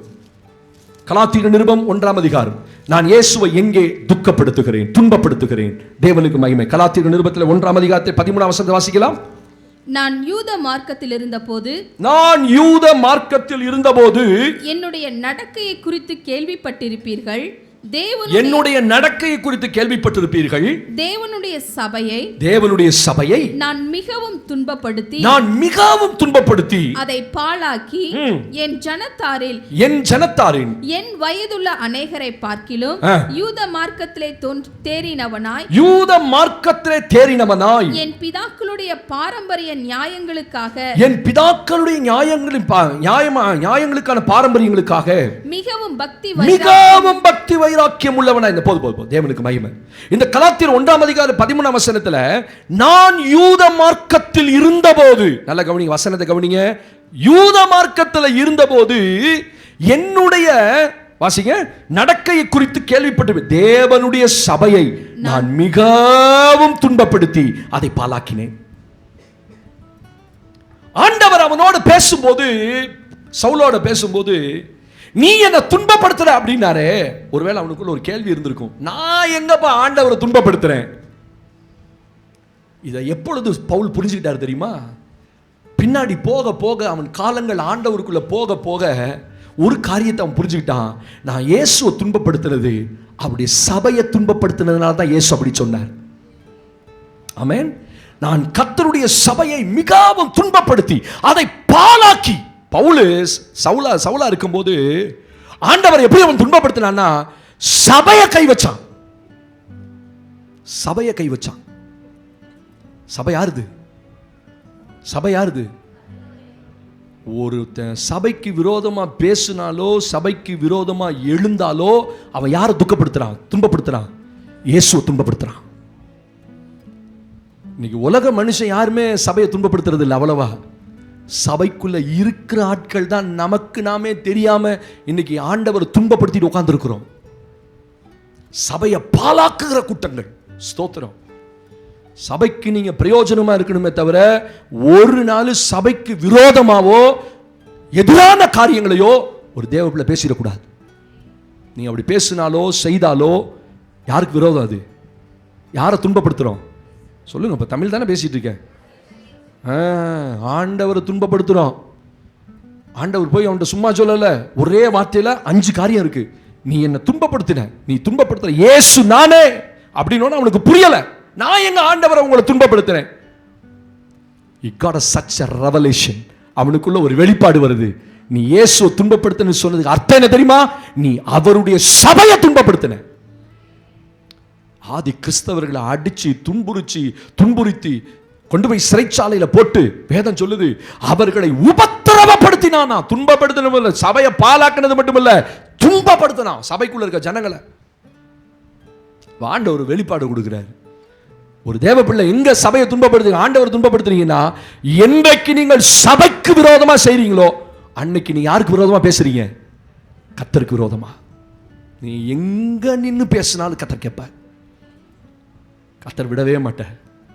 மனுஷனுக்கு விரோதமா பேசுறதையே கர்த்தர் நியாயம் தீர்ப்பார்னா, ஒரு தேவ பிள்ளை, தேவனை அறிந்த கர்த்தருடைய பிள்ளை யாரை துன்பப்படுத்திடக்கூடாது? சபையை துன்பப்படுத்திடக்கூடாது. உங்களால் நான் என்னால் சபை துன்பப்பட்டுச்சு, 4 விசுவாசி போச்சு, 4 ஆத்மாவுக்கு நான் இடரலாக இருக்கிறேன், என் நிமித்தமாக நான் என் பேச்சு, என் பார்வை, என் செய்கை, நான் பிரச்சனையோடு இருக்கிறேன், பிரச்சனை உள்ள ஆளாக இருக்கிறேன்னா அது உனக்கு தான் பிரச்சனை. சபைக்கு ஒரு நாள் பிரச்சனை வரவே வராது. ஏன் தெரியுமா? ஆண்டவர் சொல்லார், இந்த கல்லின் மேல் என் சபையை நான் கட்டிட்டு இருக்கிறேன். I am building my church. Pastor கட்டலை, பாஸ்டருடைய சபை அல்ல. ஒரு விசுவாசிக்கு அழகு எது தெரியுமா? நீ இருக்கிற சபைக்கு பிரயோஜனமா இரு. சபைக்கு விரோதமா நாக்க திறந்துடாத. தோத்திரம். அப்ப யூடியூப்லாம் இவ்வளவு பேசுறானுங்களே பாஸ்டர், பரிசுத்தவான்களை பேசுறான், சபையை பாலாக்குறான். முந்தி எப்பொழுது இல்லாத அளவுக்கு இப்ப யூடியூபை திறந்தீங்கன்னா சபைக்கு விரோதமா தான் பேசுறான். காணிக்கை கொடுக்காத, தசமாகம் கொடுக்காத, அங்க போகாது, இங்க கூட எல்லாம் எங்களுக்கே அனுப்பு. தோத்திரம். நாங்க தான் உண்மையா செய்யறோம். அப்ப இங்க இருக்கவங்க உண்மையா செய்யலையா? ஊழியம் செய்யலையா? சொல்லுங்க. இன்னைக்கு மிஷனரி ஸ்தாபனங்கள் எல்லாம், ஒரு நல்ல வளர்ந்துட்ட மிஷனரி ஸ்தாபனங்கள் எல்லாம் இன்னைக்கு சபைகளுக்கு கொடுக்காதன்னு பிரசங்கம் பண்ற ஆட்களா மாறிட்டாங்க. ஏன் தெரியுமா? அவங்களுக்கு வருமானம் கம்மியாயிடுச்சு. எல்லாம் எங்களுக்கு கொடு, நாங்க தான் ஊழியம் செய்யறோம். அப்ப இங்க இருக்கிற மந்தையை மேய்க்கிறது யாரு? இங்க இருக்கிற மந்தைக்கு பிரசங்கம் பண்றது யாரு? ஹலோ, எங்களுக்கு கொடு, மிஷனரிக்கு கொடு. ஏன் இங்க இருக்கிற நாங்க எங்களை பார்த்தா மிஷனரியா தெரியலையா? ஸ்தோத்திரம். அல்லேலூயா, அல்லேலூயா. என்ன பொறுத்தளவு சபை தான் மிஷனரிகளை போஷிக்கணும். நீங்க தனிப்பட்ட விதத்தில் போஷிக்க கூடாது. உங்க தசமபாகத்தை எடுத்து மிஷனரிக்கு சப்போர்ட் பண்ணவே, அது சட்டப்படி வேதத்தில் இல்லை. நீங்க என்ன காட்டுங்க பார்ப்போம். மந்தையை மேய்க்கிறவன் தான் மந்தையினுடைய பாலை கறந்து குடிக்கணும். ஆமாவா இல்லையா? ஆமா. இன்னொருத்த எப்படி குடிக்க முடியும்? உங்களை விசாரிக்கல, உங்களை யாருன்னு தெரியாது, உங்க பிள்ளைங்க யாருன்னு தெரியாது, நீ என்ன படிக்கிறீங்கன்னு தெரியாது, உங்க வீட்டில் என்ன பிரச்சனைன்னு தெரியாது. ஆனால் அங்கே உட்காந்துட்டு எனக்கு அனுப்புங்கிறான். எதுக்கு அனுப்பணும்? நான் கேட்குறேன். உங்களை பற்றி எனக்கு தான் தெரியும். உங்களுக்காக நான் தான் ஜெபம் பண்ணுறேன், உங்களுக்காக நான் தான் தரப்பில் நிற்கிறேன். ஏன் ஆமேன்னு சொல்லுவீங்க? நிற்கிறேன்னா இல்லையா? ஆமாம். தோத்துறோம். ஒருத்தர் வியாதி வந்தபோது நம்ம விசுவாசி, நீங்கள் மட்டுமா எங்களுக்கு ஜெபம் பண்ணீங்க? எல்லாரும் தான் ஜெபம் பண்ணாங்க. எப்படி இருக்கும் எனக்கு? எல்லாரும் யாரும் உனக்காக அவ்வளோ ஆத்மா உறுதிப்பட்டு ஜெபம் பண்ணிடுவாங்களா? திறப்பில் நைட்டில் ஜெபம் பண்ணிடுவானா? விட்டுட்டேன், ஆண்டவர்கிட்ட போய் அழுதேன். இப்படி ஒரு விசுவாசி என்கிட்ட சொல்கிறாங்கப்பா, நீங்கள் மட்டும் தான் ஜெபம் பண்ணீங்களா? எல்லாரும் ஜெபம் விட்டுட்டேன். அடுத்த விழுந்த அடி, பாஸ்டர் எனக்காக ஜெபம் பண்ணுங்க. இந்த யாரு இந்த பார்வன் சொன்னா பார்த்தீங்களா? நீ என் முகத்திலேயே முழிக்காத, ஓடிப்போ, நீ செத்து போயிடுவ. அடுத்த ராத்திரி கூப்பிடுறான், மோசே என்னையும் எனக்கும் ஜெபம் பண்ணி என்னையும் ஆசீர்வதிச்சுட்டு போ. அதான் சபைக்கு விரோதமா யாரு புறஜாதி பேசின கர்த்தர் அவனை நியாய தீர்ப்பு நாள்ல வச்சுக்குவார், அவனை விட்டுருவார். ஆனா சபைக்குள்ளேயே உட்காந்துக்கிட்டு சபைக்கு விரோதமா தெரியுமா பேசின, தெரியுமா பாஸ்டர் ஒன்னே தான் பேசின, குத்தி விடுறான் பாருங்க, குத்தி விடுவாங்க. ஒன்னதான் பேசினாரு, அவன் நல்லா தான் இருப்பான். நம்ம ஆட்கள் பக்கத்தில் உட்காந்து காதை கடிச்சிக்கிட்டே இருக்கும். ஒன்னதான் பேசினாரு. தோத்திரம். அவனுக்கு அந்த வெளிப்பாடு எப்போ வரும்னா, இந்த ஆள் சொன்ன பிறகுதான் அந்த ஆளுக்கே தெரியும். அது வரைக்கும் அவன் ஒழுங்கா இருப்பான். இந்த காரியங்கள் எல்லாம் சபைக்குள்ள வச்சா அது முள்ளுல நீ உதைக்கிற மாதிரி உனக்கு தான் கஷ்டம். ஏன்னா சவுல ஆண்டவர் அது வரைக்கும் விட்டுட்டார். என்னைக்கு அவன் சபையில கை வச்சானோ வந்துட்டார். ஆமென் சொல்லுங்க. தமஸ்கு வீதிக்கு இறங்கி வந்துட்டார்.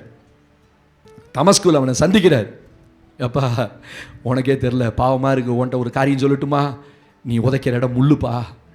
ஸ்தோத்திரம். அவனுக்கே தெரியல உதைக்கிற இடம் இது முள்ளுன்னு தெரியல. சபையை பால் அவனே ஒத்துக்கிறான் பாருங்க. அவன் ஸ்டேட்மெண்ட் கொடுக்குறான். ஏன்னா உணர்ந்துட்டான், நான் இயேசுவை எங்க துக்கப்படுத்தேன் தெரியுமா? என்னைக்கு நான் சபையில கை வச்சனோ அன்னைக்கு தான் வந்தார் அவர். ஏன்னா சபை அவருடையது. இந்த சபை தேவன் உங்களுக்கு கொடுத்த சபை. ஆமென். நல்லதை மட்டும் சொல்லுங்க. ஸ்தோத்திரம். ஏன்னா 4 பிசாசு சும்மா இருக்காது. ஆமென். காலைல இந்த செய்தி எடுக்கும்போது, ஏன் ஆண்டவரே சபை நல்லா தானே இருக்கு, ஆண்டவரே நல்லா தானே போயிட்டு இருக்கு, நான் ஏன் இந்த செய்தி எடுக்கணும்? ஆண்டவர் சொன்னேன், நான் சொன்னதை சொல்லு சபையில் அப்படின்னு. ஏன்னா எந்த பிசாசு எப்போ எங்கிருந்து புறப்படும் யாருக்குமே தெரியாது. ஆமென். தேவன் தொடுறதுக்கு முன்னாடி, கை வைக்கிறதுக்கு முன்னாடி வாழெல்லாம் சுருட்டிட்டு உட்காந்துக்கணும். ஸ்தோத்திரம். தேவனே எங்களை வச்ச இடத்துக்காய் ஸ்தோத்திரம், எனக்கு கொடுத்ததுக்காய் ஸ்தோத்திரம் அப்படின்னு சொல்லிட்டு, நான் இருக்கிற வரைக்கும், இந்த ஊரில் இருக்கிற வரைக்கும் இந்த சபைக்கு நான் ஆசீர்வாதமாக இருந்துட்டு போகட்டும் ஆண்டவரே. அதான் ஏன் ஒரு நல்ல ஆத்மா. அதான் உங்களால் சபைக்கு பிரயோஜனம் உண்டாகட்டும். ஆமென்.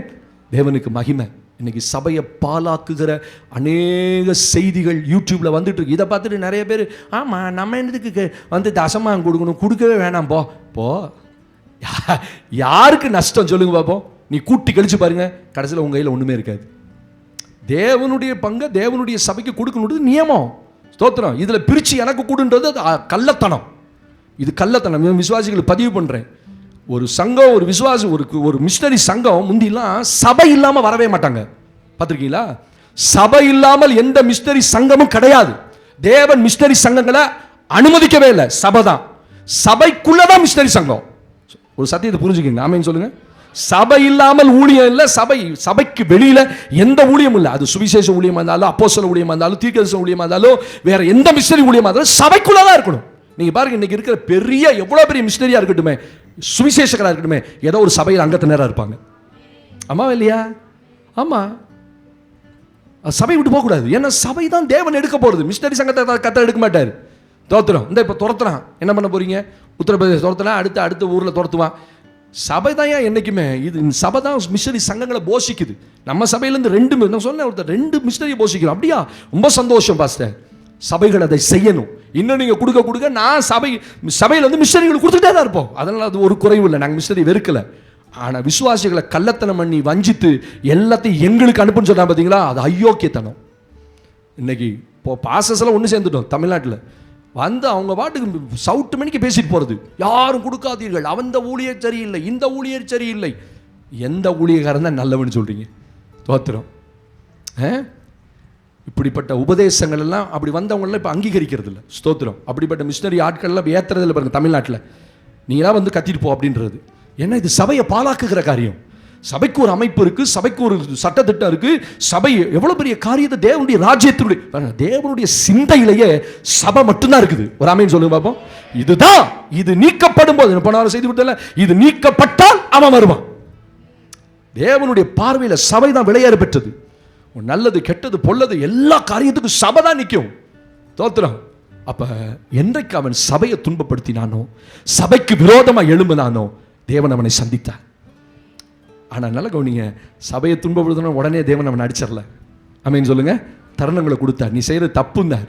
அவனே ஒத்துக்கிட்டான். நான் சபையை பாலாக்கினேன், சபையை துன்பப்படுத்தினேன், எவ்வளவோ துக்கமான காரியங்களை செய்திருக்கிறேன், என் ஊழியக்காரருக்கு விரோதமா பேசியிருக்கேன், ஆண்டவரை என்னை மன்னிச்சிருங்க. God gives life. ஆண்டவர் உங்களுக்கு வாழ்க்கையை கொடுப்பார், ஜீவனை கொடுப்பார். ஆமென். அது சொல்றான், நான் தேவ கிருபையில் இருக்கிறேன்னு சொல்றாரு. அல்லேலூயா. நான் அப்போஸ்தலன் பேர் பெறுவதற்கும் பாத்திரன் அல்ல, ஏன்னா நான் சபையை துன்பப்படுத்தினதுனால. நான் பிரதான அப்போஸ்தலருக்கு குறைந்தவன் அல்லன்னு சொன்னவன் சொல்றான், அப்போஸ்தலன் பேர் பெறுவதற்கும் பாத்திரவான் அல்ல. அதுக்கெல்லாம் தகுதியே இல்லைப்பா. ஏன் தெரியுமா? அவ்வளோ பெரிய தேவனுடைய சபையை நான் துன்பப்படுத்தி இருக்கேன். நம்ம எல்லாருமே ஒரு விதத்தில் நம்ம சபைக்கு விரோதமாக சபை காரியங்கள்லாம் பேசியிருக்கோம். இப்போ இல்லை, முந்தி. இப்போ நம்ம எந்த நிலைமையில் இருக்கிறோமோ சபையில், நான் தேவனுக்கு முன்னாடி சரியாக வாழும்போது தான் நான் அவரை பிரியப்படுத்தி வாழ்வேன். இல்லைன்னா ஆண்டவர் உங்களால் துக்கப்படுவார், துன்பப்படுவார். சபையை கை வச்சிடக்கூடாது. ஆமேன்னு சொல்லுங்க பார்ப்போம். தேன் கூட்ட கலைக்கிற மாதிரி நம்மளால் முடிஞ்சால் 4 நல்ல காரியம் செய்யணும். இல்லையா சைலண்ட்டாக போயிடணும், சைலண்ட்டாக உட்காந்துக்கணும் உள்ள. தேவனுக்கு மை. 3வது, ஒரு தேவ பிள்ளை எங்க சபையை துன்பப்படுத்துறோம், எதனால கர்த்தர் துன்பப்படுத்தப்படுகிறார்? தேவனுக்கு மை. அப்போஸ்தலர் நடவடிக்கை 12ஆம் அதிகாரம், அப்போஸ்தலர் நடவடிக்கை 12ஆம் அதிகாரம் 1-2 வசனங்களை வாசிக்கும் பொழுது, ஆக்ட்ஸ் சாப்டர் 12 verse 1 and 2. அக்காலத்திலே ஏரோது ராஜா. எடுத்துட்டீங்களா? இன்னும் கொஞ்சம் பேர் எடுக்கல. எடுங்க பார்ப்போம். அப்போஸ்தலர் நடவடிக்கைகள் 12ஆம் அதிகாரத்தை எடுத்துக்கொள்ளுங்கள். 1-2 வசனங்களை நாம் வாசிக்க கேட்க போகிறோம். அக்காலத்திலே ஏரோது ராஜா சபையிலே சிலரை துன்பப்படுத்த தொடங்கி யோவானுடைய சகோதரனாகிய யாக்கோபை பட்டயத்தினாலே கொலை செய்தான். தேவனுக்கு மகிமை. ஒரு ஆமென் சொல்லுங்க பாப்போம். நல்லா கவனிச்சீங்களா? இந்த 12ஆம் அதிகாரத்தில் ஏரோது ராஜாவை குறித்து எழுதப்பட்டிருக்கிறது. ஆமென். ஹலோ, இருக்கீங்களா? கேட்டுட்டு இருக்கீங்களா?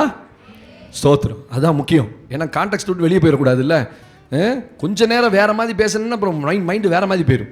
நல்லா கவனிங்க. இன்னைக்கு நான் எப்படி இயேசுவை துன்பப்படுத்துறேன்? முதல்ல எப்படி துன்பப்படுத்துறேன்? என் சுய சித்தம், என் சுய விருப்பத்தின்படி நான் இன்னும் ஓடிட்டே இருப்பேன்னா அவருடைய நுகத்தை நான் இன்னும் ஏற்றுக்கொள்ளல, அவரை நான் துன்பப்படுத்துறேன். ஆமென். என்றைக்கு ஆண்டவரே உங்க சித்தம், உங்க விருப்பம், உங்களுக்கு லாபத்தை உண்டாக்குகிற என் வாழ்க்கையை மாற்றுங்க, என்னை ஒப்பு கொடுக்கிறேன்றதுதான் அவருக்கு பிரியம். ரெண்டாவது, எப்படி இயேசுவை துன்பப்படுத்துறேன்? சபையை கை வச்சா நான் அவரை துன்பப்படுத்துறேன். ஒரு ஆமென் சொல்லுங்க பாப்போம். சபைக்கு விரோதம் பேசினாலோ, எண்ணினாலோ, நினைத்தாலோ. மூன்றாவது, இங்க எழுதப்படும் அக்காலத்தில் ஏரோது ராஜா சபையிலே சிலரை துன்பப்படுத்த தொடங்கி. யார் அந்த சிலர்? பவுல் சவுலா இருக்கும்போது ஜனங்களை துன்பப்படுத்தினான். நல்லா கவனிங்க. ஆனா ஏரோது ராஜா ஒரு படி மேல போய் ஊழியர்களை, பரிசுத்தவான்களை துன்பப்படுத்தினான். ஆமென் சொல்லுங்க பாப்போம். அல்லேலூயா. அதுதான் 2வது வசனம் சொல்லுது, யோவானுடைய சகோதரனாகிய யாக்கோபை பட்டயத்தினாலே கொலை செய்தான். யாரை கொலை செஞ்சான்? சொல்லுங்க டக்கு டக்குன்னு. யாரை கொலை செஞ்சான்? ஆமா, யோவானுடைய சகோதரனாகிய யாக்கோபு. இந்த 3 பேர் ஆண்டவருக்கு ரொம்ப நெருங்கின ஆள். பார்த்தீங்களா? ஹலோ, கவனிங்க, இங்க கவனிங்க. 3 பேர் நெருங்கின ஆள்னு சொன்னேன். யார் யார் ஆண்டவருக்கு ரொம்ப நெருக்கமான ஆளு? பேதுரு, யோவான், யாக்கோபு. இந்த 3 பேர் ரொம்ப நெருங்கின ஆளு இல்லையா? இந்த 3 பேர்ல 2 பேர், இந்த 2 பேருடைய அண்ணன் தம்பி. யாரு? யோவானும் யாக்கோபு. இந்த யாக்கோபை என்ன செய்யறான்? பட்டயத்தினால கொலை செய்தான். ஊழியக்காரனை போட்ட அப்போஸ்தலனை கொன்னது யாருன்னா ஏரோது. 12 அப்போஸ்தலர் ஒரு அப்போஸ்தலனாகிய யாக்கோபை பட்டயத்தில் கொன்னுட்டோன்னா. ஏன்னா இந்த 3 பேர் தான் ரொம்ப முக்கியமான ஆளு. சபையை கட்டுறதும் சபையை ஆரம்பித்ததும் யாரை கொண்டு கட்ட செஞ்சார்னா பேதுரு, யாக்கோபு, யோவான். இந்த 3 பேர் தான் யாரு? ஸ்தோத்திரம். இவங்க தான் ஆண்டவருக்கு மிக முக்கியமான ஆட்கள். இவங்க கையில தான் சபையை ஒப்பு கொடுத்து போயிருந்தார். நல்லா கவனிங்க. இந்த 3 பேர்ல ஒருத்தனை போட்டான். யார் செத்துட்டா? அப்ப டக்கு டக்குன்னு சொல்லுங்க. யார் செத்தா? யாக்கோபு இறந்துட்டார். வேதத்தின்படி யாக்கோபு இறந்துட்டார். இப்ப அடுத்து 3வது வசனம் பாருங்க. அவன் அது யூதருக்கு பிரியமா இருக்கிறது என்று அவன் கண்டு. யார்? ஏரோது கண்டு பேதுருவையும் பிடிக்க தொடர்ந்தான். அப்பொழுது புளிப்பில்லாத அப்ப பண்டிகை நாளாய். இப்ப அடுத்து யார் மேல கண் போட்டான்? சூப்பர். இப்பதான் நீங்க என்னோட வரீங்க. விறுவிறுப்பா போகுது. ஒரு ஆமென் சொல்லுங்க பாப்பா. அல்லேலூயா. கவனிச்சீங்களா? 3 பேர்ல ஒருத்தனை போட்டான். இப்ப இது யூதருக்கு ரொம்ப பிரியமா இருக்குது. யாக்கோபை கொன்னுட்ட செய்தி கட்ட யூதர்கள் ரொம்ப, ஓ ஏரோது தான் பெரிய ஆளுப்பா அப்படி புகழ்றான். ஏரோதுக்கு கட் அவுட் வச்சிருப்பான்னு நினைக்கிறேன். கர்த்தருக்கு ஸ்தோத்திரம். அல்லேலூயா. ஆமா, யூத மார்க்கத்தை காப்பாற்ற வந்த ஏரோதே அப்படின்னு போட்டிருந்தாலும் போட்டிருப்பானுங்க. இப்ப பாருங்க, அடுத்து இது யூதருக்கு ரொம்ப பிரியமா இருக்குதுன்னு கண்டு பேதுருவையும் பிடிக்க தொடர்ந்தான். ரொம்ப முக்கியமான ஆளு யாரு? இப்ப ஹலோ கவனிங்க. ஒரு குட் நியூஸ் உங்களுக்கு சொல்றேன் பாருங்க. பேதுருவையும் பிடிக்க தொடர்ந்தான். ஆனா பேதுருவை கொல்ல முடிஞ்சதா? என்ன செஞ்சார் ஆண்டவர்? பேதுருவை தூக்கி சிறைச்சாலையில் போட்டான். சிறைச்சாலையில் போட்டு வசதியா ஒரு நாள் வரும்போது அன்னைக்கு கொன்னலாம் இவனை அப்படின்னு உள்ள தூக்கி போட்டிருக்கான். ஏரோது குறித்த நாளுக்கு முந்தின இரவு தேவன் ஒரு தூதனை அனுப்பி கதவை திறந்து 3 காவலையும் கடந்து பேதுருவை வெளியே ஓட்டி விட்டார். காலையில அந்த யூத போர் சேவர்கள் கலக்கம் அடைஞ்சு கடைசியில் ஏரோது விசாரிச்சு அந்த இருந்த போர் சேவல் 16 பேர்த்தையும் கொன்னுட்டான். ஏன்னா பேதுருவை காணோம். நான் சொல்றேன் என்னன்னா, தேவனுடைய அனுமதி இல்லாம உங்க மேல யாருமே கை வைக்க முடியாது. விசுவாசிக்கிறவங்க தான் ஆமென் சொல்றீங்க. ஆமென். வியாதியோ, மரணமோ, உபத்திரமோ, பிசாசோ, மனுஷரோ, ஸ்தோத்திரம். இல்லைன்னா நாங்களாம் ஊழியம் செய்ய முடியாதுங்க. இங்கெல்லாம் நாங்கள் பயந்துகிட்டே வீட்டுக்குள்ள இருந்தோம்னா, ஐயோ போட்டான் நம்மளை போட்டா போடுறான். போ, ஒரு பாசு போனா 100 பாசு எழும்புவான். ஒரு ஆமைன்னு சொல்லுங்க பார்ப்போம். சரித்திரம் அதுதானே. நீங்க அப்படி சொல்ல முடியுமா? ஐயோ என்னை மட்டும் அப்படி சொல்லாதீங்க பாஸ், போட்டா போட்டோம் அப்படின்னு சொல்லுங்க பார்ப்போம். சொல்லிடுவீங்களா? என்னை அடிச்சா அடிக்கிட்டோம். தோத்திரம். அப்படி சொல்ல முடியுமா? கொஞ்சம் வேலை இருக்கு பாஸ்டர், பிள்ளைங்களாம் ரொம்ப சின்ன சின்ன பிள்ளைங்க. நான் சொல்றேன், ஆண்டவரையே பிடிக்கிறதுக்கு ஏரோது என்ன செஞ்சானா? பிலாத்து தேடிக்கிட்டு இருந்தானா. சொன்னாங்க எல்லாரும், ஆண்டவரே பிலாத்து உங்களை தேடிக்கொண்டு இருக்கிறான் கொல்லுவதற்கு. உடனே ஆண்டவர் எல்லாரும் என்னையும் மறைச்சு வச்சுக்கோங்க அப்படின்னாரா? என்ன சொன்னாரு? என்ன சொன்னான்னு தெரியல, நானே சொல்லிடுறேன். அட கடவுளே, பரிசுத்தவான்களே, புண்ணியவதிகளே, தேவன் உங்களை ஆசீர்வதிப்பாராக. நான் சொல்றதுக்கு ஒருத்தரும் பின்னாடி அப்படியே வரமாட்டீங்க, ஏன்னா பைபிள் இல்லை. சட்டியில் இருந்தால் தானே அகப்பையில் வரும். சட்டியில் சோறு இருந்தால் தான் உள்ள கரண்டி போட்டால் எல்லாம் கரணும், உள்ள ஒன்றும் இருக்காதுல்ல. அது மாதிரி தான் இப்போ இங்கேருந்து வரமாட்டேங்குது ஒன்றும், ஏன்னா இங்கே ஒன்றும் இல்லை. வேத ஞானம் இல்லை, உலக ஞானம் இருக்குது. ஸ்தோத்திரம். ஃபிங்கர் டிப்பில் வச்சுருப்போம். எவன் எந்த கட்சி, எவன் எவ்வளோ எடுக்க போகிறான், அதெல்லாம் உலக ஞானம். நான் சொல்கிறேன், அதெல்லாம் ஒன்றுத்துக்கு ஆகாது. இப்போ பாருங்கள், நான் எதையுமே ப்ரிப்பேர் பண்ணல, பேசிகிட்டே இருக்கிறோம். ஏன்னா அடுத்தடுத்த வெளிப்பாடு. ஆமேன்னு சொல்லுங்க பார்ப்போம். பேதுருவை பிடிக்க போகிறான். ஸ்தோத்திரம். பேதுருவை பிடிக்க முடியல, ஆண்டவர் அவனை கொண்டு போயிட்டாரு. அவனை தேடி கண்டுபிடிக்க முடியலன்னு 16 போர் சவுளை போட்டான். நான் சொல்றேன், கர்த்தருடைய அனுமதி இல்லாம அவன் நினைச்சிட்டான் யாக்கோபை போட்டது போல யாரையும் போட்டுடலாம், பேதுருவை கொன்னுருவோம். ஊழியக்காரன் மேல கை போடுற எவனையுமே கர்த்தர் விட்டு வைக்க மாட்டார். இந்த ஏரோது எப்படி செத்தான் தெரியுமா? எப்படி செத்தான்? புழுத்து செத்தான். அந்த அதிகாரத்தினுடைய பின்பகுதியில் கடைசியில் எல்லாரும், ஓ இது தேவ சத்தம், மனுஷ சத்தம் அல்ல அப்படின்னு ஏரோத புகழ்றான். பார்த்தீங்களா? ஏன்னா ஒரு யாக்கோபை கொண்டோனே அவன் சூப்பர் ஸ்டார் ஆயிட்டான். அல்லேலூயா. நீ காலையில் கூகுளில் உட்காந்து வாசித்து கொண்டு இருந்தேன். உலகம் முழுவதும் துன்புறுத்தப்படுகிற கிறிஸ்தவர்கள் அதிகமாக, இந்த உலகத்தில் துன்புறுத்தப்படுகிறது யாருன்னா கிறிஸ்தவங்க தானா? இஸ்லாமியர்கள் கூட இல்லை, கிறிஸ்தவர்கள் தான். 1 மணி நேரத்துக்கு உலகத்தில் 8 கிறிஸ்தவர்கள் கொல்லப்படுகிறார்கள். அதிர்ச்சி தகவல். உலகம் முழுசும் 700 கோடி ஜனங்கள் மத்தியில் 1 மணி நேரத்துக்கு 8 கிறிஸ்தவர்கள் உலகத்தினுடைய ஏதோ ஒரு மூலையில் கிறிஸ்துவுக்காக கொல்லப்படுகிறார்கள். நம்ம கேள்விப்பட்டு ரொம்ப கம்மி தானே. அப்போ ஒரு நாளைக்கு எவ்வளோ பேர் கொல்லப்படுறாங்க பார்த்தீங்களா? தேவனுக்கு மகிமை. உங்களெல்லாம் சுகமாக வச்சிருக்கிறார்ப்பா, உங்களெல்லாம் ஜீவனோடு வச்சிருக்கிறார். இன்னும் அந்த உபத்திரவம் அந்த நாட்டில் வரல. ஆமென். உபத்திரவத்தின் மத்தியில் வாழ்கிற எத்தனையோ பேருடைய சாட்சிகள் பயங்கரமாக இருக்குது. யூடியூப்பில் கர்த்தரை பயங்கரமாக கிரியை செய்கிறார். அப்போ ஊழியக்காரனை கொல்லணும், ஊழியக்காரன் மேலே நீங்கள் தொட்டிங்கன்னா அது ஆண்டவரை துக்கப்படுத்துகிற மாதிரி, துன்பப்படுத்துகிற மாதிரி. ஆண்டவர் விடலை பாருங்க. இவன் நினைச்சான் யாக்கோபை போட்டது போல பேதுருவை போட்டுருவான்னு நினைச்சு காரியங்களெல்லாம் செஞ்சான். கர்த்தர் எல்லாம் மாத்திட்டார். கடைசியில் எவனை போடணும்னு நினைச்சானா அவனையே போட்டார் ஆண்டவர். யார் அமிச்சாரு? ஏரோதை போடுறதுக்கு யார் அமிச்சாரு? நான் சொல்ற ஸ்லாங் புரியுதா? போடுறதுன்னு என்ன? ஏக் மார்க்கு தோ துக்கடா, வெட்டு 1 துண்டு 2 அப்படின்ன மாதிரி ஏரோதை அடிக்கிறது வேற யாரையும் அனுப்பல, தேவ தூதன் இறங்கி வந்தான். கர்த்தர் தன்னுடைய தூதனை போய் போடுறா, ஒரே போடு போடுறான்னாரு. அவன் தூதன் அடித்ததினால் அவன் புழுத்து சாதாரணமான ஆண்டவர் சிலரெல்லாம் உடனே கொல்ல மாட்டார். ஒரு ஆமீன் சொல்லுங்க. சிலரை படுக்கையில் வச்சு அவனை என்னென்னலாம் சபைக்கு விரோதமாக செஞ்சான், பேசினான், கொண்டான், எல்லாத்தையும் உணர்த்தி தான். யூடியூபை திறந்தா ஊழியக்காரனை அவ்வளோ வசப்படுறான்னு. எந்த ஊழியக்காரனுமே ஒருத்தன் விடுறதில்லை. தோத்திரம். ஒரு 3 பேர் உட்காந்துருக்கானுங்க, நீங்களும் பார்த்தீங்க தானே. அதெல்லாம் ரொம்ப ஒத்து கவனிப்பீங்க எந்த ஊழியக்காரனை பேசுகிறாங்க. நான் சொல்கிறேன், அதை கேட்டால் கூட உங்களுக்கு பிரச்சனை தான். ஆமென்.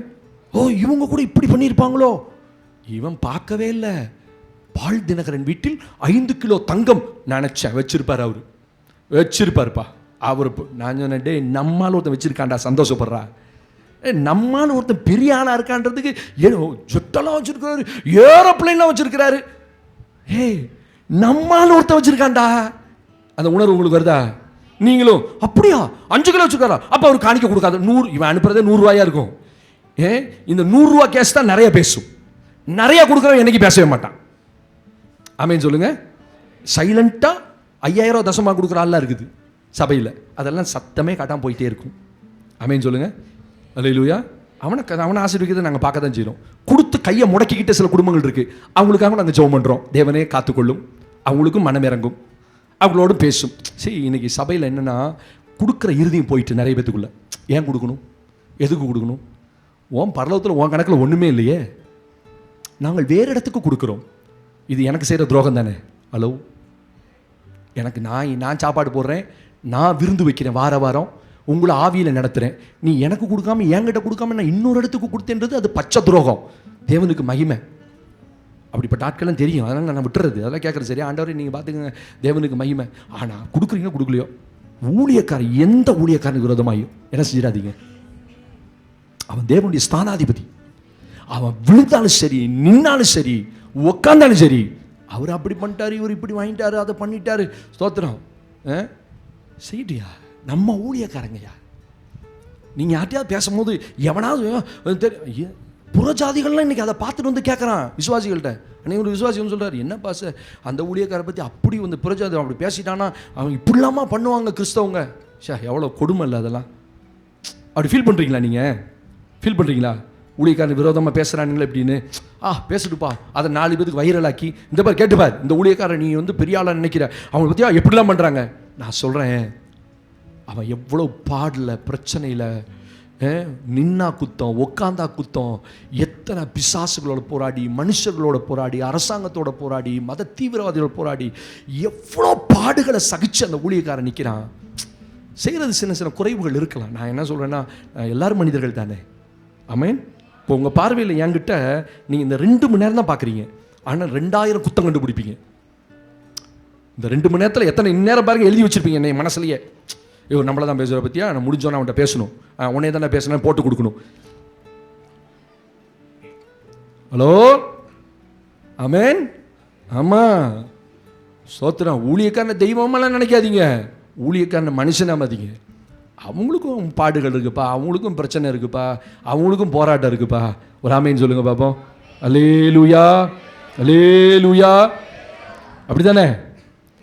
ஏரோது நினைச்சான் ஊழியக்காரனை போடலான்னு, கர்த்தர் இறங்கி ஆரடிச்சாரு. அவன் கூட துதிப்பாண்ட கோஷையெல்லாம் விட்டாரு. எவன் மெயினா அவனை கையை வச்சாரு, அடிச்சாரு, புழுத்தி இறந்தான். நீங்கள் பாருங்க, இல்லை பேசுகிற ஆட்கள்லாம் ஒரு நாள் வீடியோவில் பேசுகிறான் பார்த்தீங்களா, அவனெல்லாம் உட்காந்து கவனிங்க, அவனுடைய நிலைமைகள்லாம் எப்படி இருக்குன்ட்டு. ஸ்தோத்திரம். எத்தனை ஊழியக்காரனுடைய அழுகை இந்நேரம் தேவனுக்கு போயிருக்கும். விடுவாரா? வேற எடுத்துருவார். தாவீதுக்கு விரோதமாய் தேவன் அபிஷேகம் பண்ணப்பட்ட மனுஷன், அவனுக்கு விரோதமாக இன்னொரு அபிஷேகம் பண்ணப்பட்ட மனுஷன் சவுல் எழும்புதான். ஸ்தோத்திரம். கர்த்தர் விடலையே. பைபிள் சொல்லுது தெரியுமா, சவுலின் சந்ததியை தேவன் வேறு அறுத்தார். பயங்கரமான வார்த்தை. குடும்பத்தை இல்லாமல் பண்ணிட்டார். 70 பிள்ளைங்க, 70 பிள்ளைங்க அடித்தார். ஒருத்தன் கூட இல்லை உயிரோட. தனக்கு யோனத்தான் தாவீதுக்கு ரொம்ப இன்பமானவன், அவன் குடும்பத்தை கர்த்தர் வேறு எடுத்துட்டார். அப்போ நான் எங்கே அவரை துன்பப்படுத்துகிறேன்னா, என்னைக்கு நான் தேவனுடைய ஊழியக்காரர்களுக்கு விரோதமாக எவனாவது சொன்னா கூட, அப்பா எனக்கு இந்த பிரச்சனை வேணாம்ப்பா. தேவசுந்தரன் ஒரு நல்ல மனுஷன், நல்ல ஊழியக்கார், பரிசுத்தவான், மரிச்சு போயிட்டார். அவர்லாம் அந்த காலத்து ஆட்கள். அவங்கள்ட்ட யாராவது போய் ஊழியக்காரங்க போய், ஐயா அந்த ஊழியக்காரன் அப்படி பண்ணுறான், இந்த கையெடுத்து கும்பிடுவார். ஏப்பா நீ போப்பா, சாபத்துக்கு நான் வரல, தேவன் என்ன ஊழியக்காரன் அடிச்சிருக்காரு. அவன் நின்னாலும் விழுந்தாலும் அவன் எஜமானுக்குரியவன். அந்த ஊழியக்காரை பற்றி என்கிட்ட பேசாத. அப்படிலாம் தன்னை காத்து கொண்டவர்கள். ஆமென். அப்படியே சொன்னாங்களா, வாங்கி மனசில் வச்சுக்கோங்க. மரியாதை போல மனசில் வச்சுட்டு அதை கர்த்தர் பார்க்கட்டுன்னு சொல்லிடுங்க. ஆமென். அவன் சின்ன ஊழியக்காரனோ பெரிய ஊழியக்காரனோ டிவியில் நிற்கிறவனோ யூடியூப்பில் வரவனோ அவ்வளவு சுலபமாக ஜட்ஜ் பண்ணிடாதீங்க. ஏன்னா அது தேவனை துன்பப்படுத்துகிற மாதிரி, தேவனை துக்கப்படுத்துகிற மாதிரி. ஆமென். நீ என்னை துன்பப்படுத்துகிறப்பா, ஸ்தோத்திரம். துன்பப்படுத்தின யார் வருவா? இயேசுவே வருவார். கடைசியாக ஒரே ஒரு வசனத்தை நான் வாசித்து முடிக்கிறேன். எங்கே நான் துன்பப்படுத்துகிறேன், எப்படி துக்கப்படுத்துகிறேன்? எபிரேயர் 6ஆம் அதிகாரத்தில் 6ஆம் வசனத்தை நான் வாசித்து கடந்து போக விரும்புகிறேன். தேவனுக்கு மகிமை உண்டாக. வாசிக்கிறீங்களா? புக் ஆஃப் ஹீப்ரூஸ், எபிரேய நிருபத்தில் 6ஆம் அதிகாரத்தில் 6ஆம் வசனத்தை நான் வாசிக்க கேட்க போகிறோம். மறுதலித்து போனவர்கள் தேவனுடைய குமாரனை தாங்களே மறுபடியும் சிலுவையில் அறைந்து அவமானப்படுத்துகிறபடியால் மனம் திரும்புகிறதற்கேதுவாய் அவர்களை மறுபடியும் புதுப்பிக்கிறது கூடாத காரியம். ஒரு ஆமேன்னு சொல்லுங்க பாப்போம். கைகளை உயர்த்தி ஆமேன்னு சொல்லுங்க. அப்பதான் நீங்க இருக்கீங்கன்னு எனக்கு தெரியும். ஆமேன். அல்லேலூயா. ஸ்தோத்திரம். பியூட்டிஃபுல். இந்த சப்ஜெக்ட் பெரிய சப்ஜெக்ட். 7 பாயிண்ட் கொண்டு வந்தேன். அப்படிலாம் பேச முடியாதுல்ல. டைம் ஆயிடுச்சுன்னு பார்த்துருவீங்க. என்ன பாஸ்டர் டைம் ஆயிடுச்சே. ஆனால் சில இன்ட்ரெஸ்டிங்கான சப்ஜெக்ட் வந்து நல்லா போகும். அதெல்லாம் சத்தியம் கேட்குறவங்களுக்கு தான். தேவனுக்கு மகிமை. சார், அப்போ மறுதலித்து போனவர்கள் அப்படின்னு பைபிள் சொல்லு பார்த்தீங்களா? எபிரேய நிருபத்தில் 6ஆம் அதிகாரத்தில் 6ஆம் வசனத்தில் மறுதலித்து போனவர்கள் தேவனுடைய குமாரனை தாங்களே மறுபடியும் சிலுவையில் அறைந்து அவமானப்படுத்துகிறபடியால். கவனிங்க, சிலுவையில் அறைவது, அப்படி துன்பப்படுத்துவது. ஆமாவா இல்லையா? யார் துன்பம்? சிலுவையில் அரைஞ்சா யூதர்கள் அவரை சிலுவையில் அரைஞ்சாங்க. ரோம போர்சவர்கள் சிலுவையில் அரைஞ்சாங்க. அவரை துன்பப்படுத்தினாங்க. இல்லையா?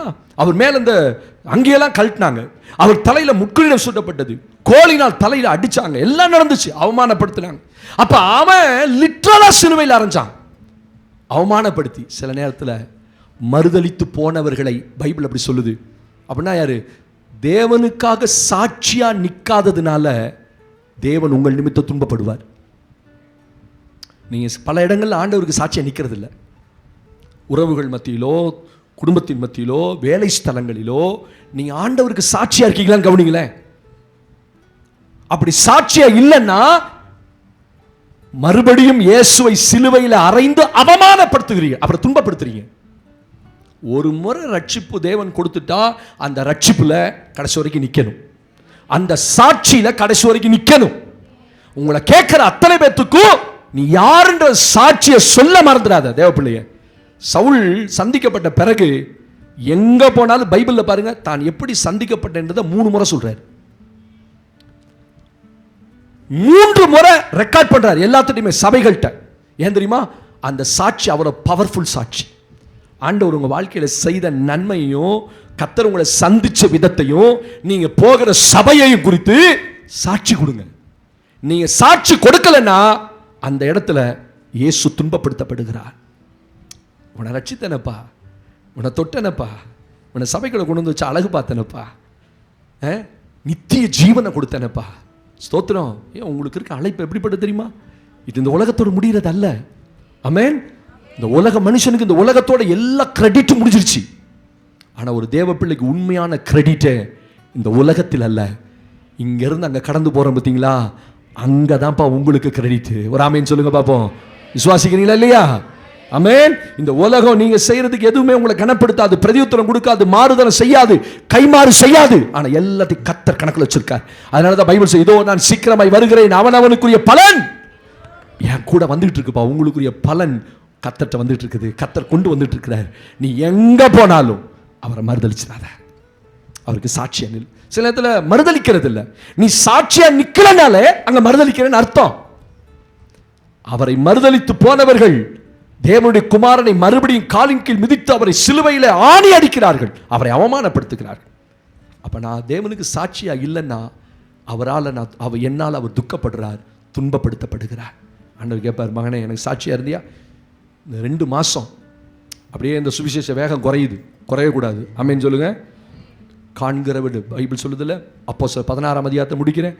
சந்தை வழியில் எதிர்ப்பட்டவர்கள் அத்தனை பேரோடும் பவுல் என்ன செஞ்சான்? இயேசுவை குறித்து பேசினான். நீங்கள் போகிற இடத்துல, வேலை செய்கிற இடத்துல இது கொடுக்கப்பட்ட தருணம். நாளைக்கு நமக்கு ஜீவன் இருக்குமோ இல்லையோ, இருப்போமோ இல்லையோ, அது வேற. அப்போ ஒவ்வொரு நாளும் அப்படி தான் நினச்சிக்கணும். இன்னைக்கு ஒரு வேலை எனக்கு கடைசியாக இருந்தால் நான் வெறும் கையை ஆண்டவர்கிட்ட போக முடியாது. ஆமென். ஆமாவா இல்லையா? நீங்கள் சந்திக்கிற ஒவ்வொரு நாளும் தேவன் இன்னைக்கு காலையில் புதுசாக எந்திரிக்கிறோமா, காலையில் எந்திரிக்கிறோமா, அப்பா கர்த்தருக்கு ஸ்தோத்திரப்பா, எனக்கு ஜீவனை கொடுத்துருக்கீங்க இன்னைக்கு, இல்லையா? அதுதான். அப்போ கர்த்தர் இன்னைக்கு ஒரு நாள் ஜீவனை கொடுக்குறார். காலையில் எந்திரிச்சு பார்க்குறோம், அதிகாலையில் எந்திரிக்கிறோம், ஆண்டவரே ஸ்தோத்திரம், இன்னைக்கு நான் அவருக்காக என்ன செய்யணும், அவ்வளோதான். இன்னைக்கு ஏதாவது செஞ்சுட்டு போங்க. வேலை செய்கிற ஸ்தலத்தில் சொல்லுங்கள், ஒரு 4 ட்ராக்ஸை கையில் வச்சுக்கோங்க. சுவிசேஷ தாகம் குறைஞ்சிடக்கூடாது. நான் சொல்கிறேன், நான் உங்களை எதையுமே உங்களுக்கு ரிவார்ட் கொடுக்க போகிறதே இல்லை, செய்கிறதுனால நான் உங்களை அப்ரிஷியேட் பண்ண போகிறது இல்லை. ஆனால் ஒவ்வொரு நாளும் பரலோகம் உங்களை அப்ரிஷியேட் பண்ணிக்கிட்டே இருக்கும். நீங்கள் அங்கே போகும்போது இதனுடைய கிரெடிட்டை நீங்கள் பார்க்கலாம். இல்லை பாச சொல்லிகிட்டே இருந்தாரு, வெறும் கையான போக விரும்பலை, நான் இயேசுவை துக்கப்படுத்த விரும்பலை, துன்பப்படுத்த விரும்பலை, நான் அவருக்கு சாட்சியாக இருக்க விரும்புகிறேன். எழுதலைங்க ஜோமெல்லாம். தேவனுக்கு மகிமை உண்டாகட்டும். இந்த நாளிலே நான் இயேசுவை துன்பப்படுத்துகிறேனா அல்லது பிரியப்படுத்துகிறேனா? என் காரியங்கள் ஆண்டவருக்கு துக்கத்தை உண்டாக்குகிறதா, துன்பத்தை உண்டாக்குறேன்? ஆண்டவர் துக்கம் கூட இல்லை, துன்பம்.